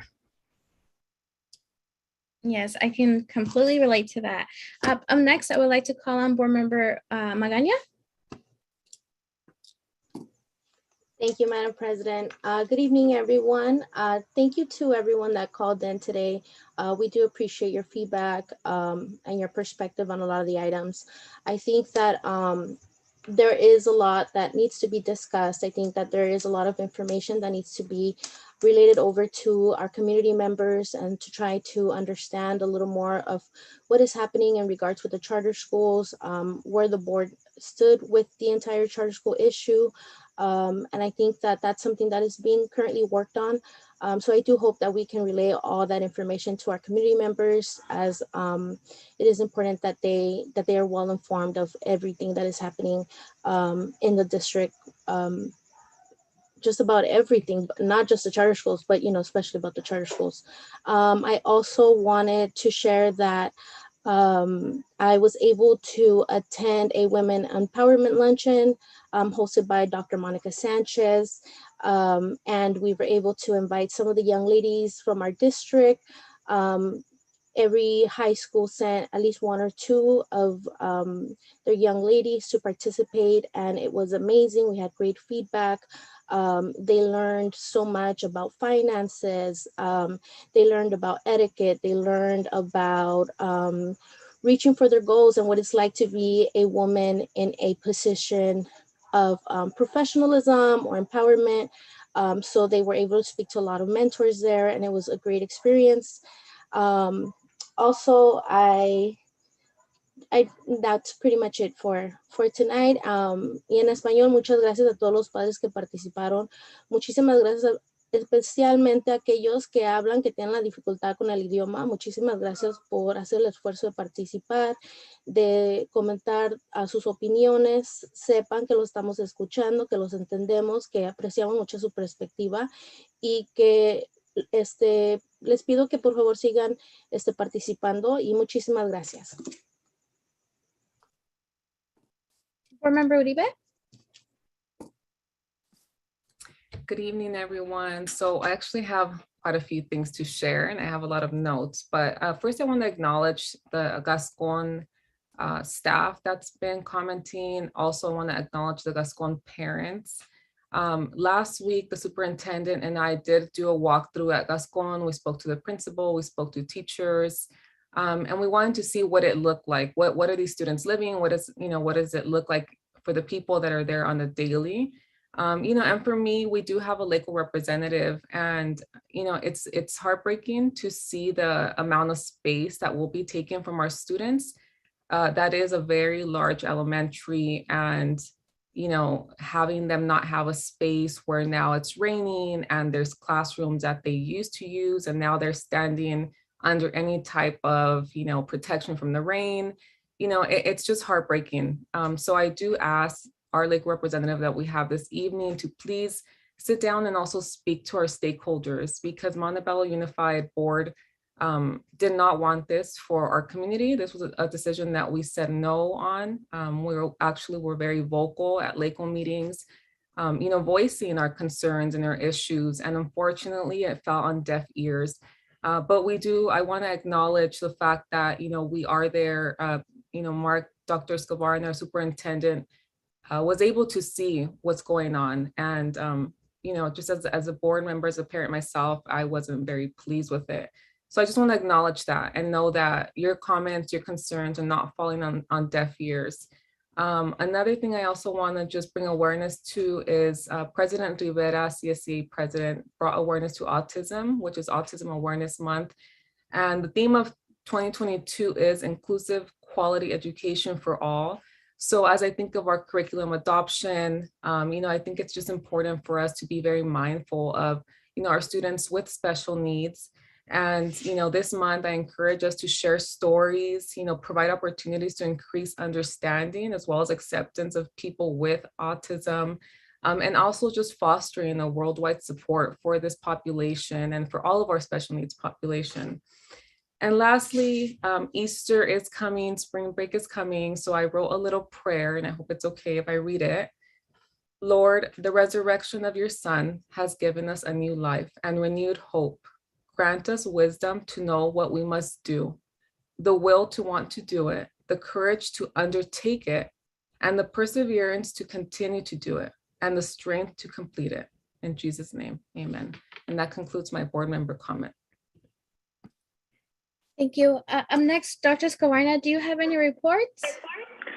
Yes, can you hear me? Because I got knocked off on this thing. I want to make sure you folks can hear me. Yes, we can hear you. Okay. I just can't say enough about our wrestler at Schurr High School, Miss Garcia, and I think that because it's one person, not necessarily a team, but her and her coach, and thank her coach for supporting her so much. One of the top 4 wrestlers in the United States. I just couldn't be more pleased, and I sent her a little note over. As far as going over to look at the charter school, yes, I did go over there with Miss Uribe, and yes, we are going to make some adjustments over there. But I would like to say this, and I'd like to say it publicly. When I was here as the fiscal advisor, actively fought off, I think, 4 charters that they were going to place in this district. Do I believe that the location of that charter is acceptable or reasonable? No. Do I think that that we've all inherited a problem? Yes. Did the board go against this charter from the beginning? Yes. So I guess, for lack of a better way to say it, because I've listened to a lot of people speak from their hearts, the Board of Education inherited a dumpster fire, and I've inherited that dumpster fire on many, many different subjects, not just a charter school. But we will work diligently, the board and this district administration, to clean up situations like this. But let me make it perfectly clear, and I'll say it 20 times over if I need to. The board never supported this. This is no place to have this school, period. So we're going to have to come up with some other ideas, and we're going to have to figure out something. But right now, we actually went there. We beg of your consideration, because we've inherited this. We've inherited this. We listen to you, we hear you, and we're going to try our very best to come up with some solutions. It's not an easy thing to do. One other thing, the district is being incredibly proactive with trying to fix air conditioning, upgrade our schools, maybe in the next year, because we've worked hard on trying to reestablish a bond rating. We can go back out and get another bond. We are putting together the Citizens Oversight Committee again. A lot of these things have fallen through cracks in the multiple years, but that doesn't mean that we're not working on it, and it does not mean that we're not going to fix it. It's an imperative that this district is able to bring these schools up to the standards of all the other schools around us, because it should be embarrassing, and I know it's embarrassing to the board members. I know it's embarrassing a lot of times to our teachers, our classified, everyone, of the condition of these buildings. Well, we're going to fix that, and it's not going to be fixed by doing some type of a project that doesn't make good sense. We're trying to get grants for how we handle our air conditioning, but that's not an excuse to let you sit in a classroom and swelter and burn up. That's not going to happen. So really rest assured that no one's trying to discount the comments. No one's trying to run away from them. We will tackle this, and we will get on the good side of it. The community schools idea is a magnificent idea. These schools need to be a public school that is basically all the services that our parents would need from top to bottom. That's what community schools do. It's a wonderful idea, and we're going after it incredibly aggressively. So I appreciate the time, and I appreciate the ability to make these comments. Thank you, Madam President. Thank you, Dr. Scavarna. You did hit really great points. And I also wanted to incorporate a little bit more, address some public comments. We've been receiving some public comment on personal matters, and just know that as board members, we are not able to comment on personal matters to protect the privacy rights of all district staff. So if you send us an email or you call us and you want more information, we may not answer, but we do direct that question or your email to executive cabinet or even general counsel. So I do know that our executive cabinet has been reaching out to those parents for more information.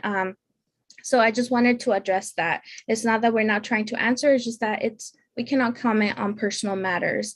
And then also in regards to charters, I do want to echo what Dr. Scavarna and Board Member Uribe have been mentioning from the start. We've been fighting charter schools from coming to our school district. We voted no on KIPP and time, but unfortunately, it was out of our hands and we had to bring them in. And I just want to, what they mentioned from the beginning, the Board of Education had voted no from them. But if I know that a lot of public comment has been requesting more information. In the past, we have held like town halls. So you can find that on YouTube. If you want to just scroll down, we have more information on like the timeline, more information on Prop 39. We have a presentation on that. And on today or a few days ago, our cabinet actually posted a Proposition 39 charter school facility request fact sheet on our district website. If you want to go on our district website and search fact sheet, you'll find it. It should be like the second link, so that way you can get more information.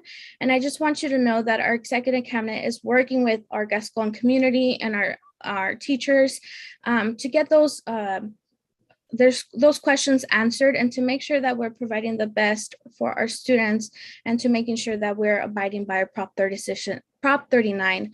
And also, on a side note, I had an opportunity to attend Preparate conference starting on Monday. It was a great conference.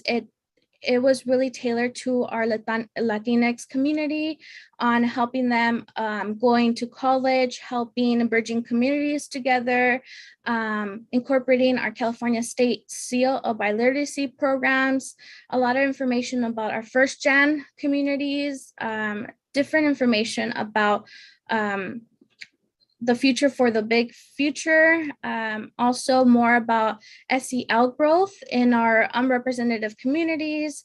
We got different sessions on ELs as well to help them get into college. So it was a really great conference that I'm really passionate about incorporating. As many of you know, I'm passionate about college. I'm very passionate about helping students get into their dream college. I'm passionate about school counseling. So I'm very excited to bring this up to to the board and to bring different ideas. So with that being said, that concludes my report. I just want to wish everyone a wonderful spring break with their families and have a great time to relax. And then we would move on to closed session.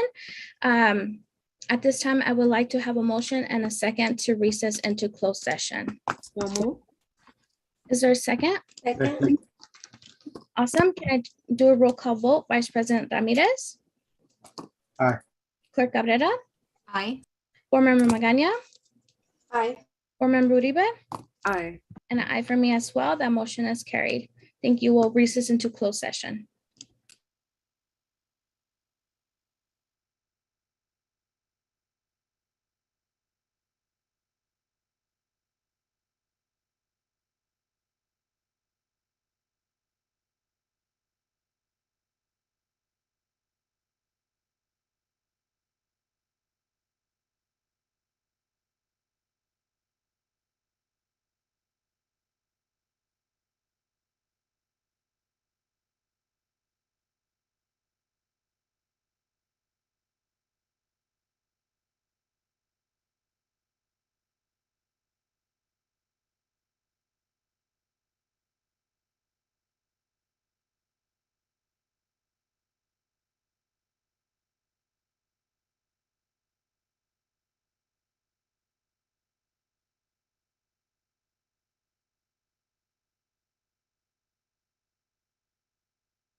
Mr. Chen, can we have Dr. Skavarna part of the panelists? I believe he's part of the attendees.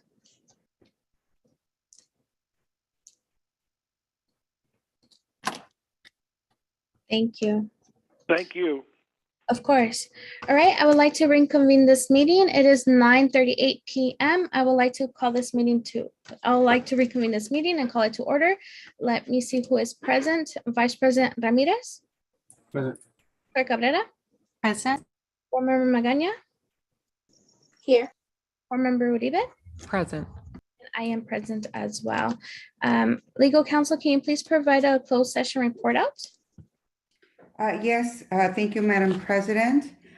We convened into closed session at 9:18 p.m. Initially present by video conference were President Gutierrez, Vice President Ramirez, Clerk Cabrera, Board Member Magaña, Board Member Uribe, myself, Dr. Skavarna, Dr. Ewan, Dr. Garland, Mr. Ellingson, and Ms. Hakobian. At 9:19, members of the cabinet exited, which included Dr. Ewan, Dr. Garland, Mr. Ellingson, and Ms. Hakobian. As to item A1 in the closed session agenda, that was not discussed and it's taken off the agenda. As to item A2, after providing members of the board with an update and a briefing by a 5-0 vote, there was a final vote to approve the compromise and release agreement. Nothing further to report on this matter. As to item A3, again, board members were provided with a briefing and an update on this matter. After doing so, by motion, by a 5-0 vote, there was a motion to approve the compromise and release agreement on this matter. Nothing further to report. As to item B on the closed session agenda regarding two matters. As to the first matter, members of the board were provided with a briefing and an update. By majority consensus, settlement authority was given to legal counsel. Nothing further to report on this matter. As to item number 2, there was a briefing and update and discussions related to the second matter. No reportable final action was taken. Nothing further to report. Closed session discussions concluded at 9:36 p.m. Nothing further to report. And that concludes my report. Thank you, legal counsel. It is now 9:40 p.m. Can I have a motion and a second to adjourn tonight's meeting? Motion. Second. Perfect, thank you. Roll call vote, Vice President Ramirez. Aye. Clerk Cabrera. Aye. Board Member Magaña. Aye. Board Member Uribe. Aye. And an aye for me as well. That motion is carried. Our next regular scheduled meeting is Wednesday, May 4th, 2022 at 6 p.m. Good night, everyone. Have a wonderful spring break. Bye, everyone. Good evening.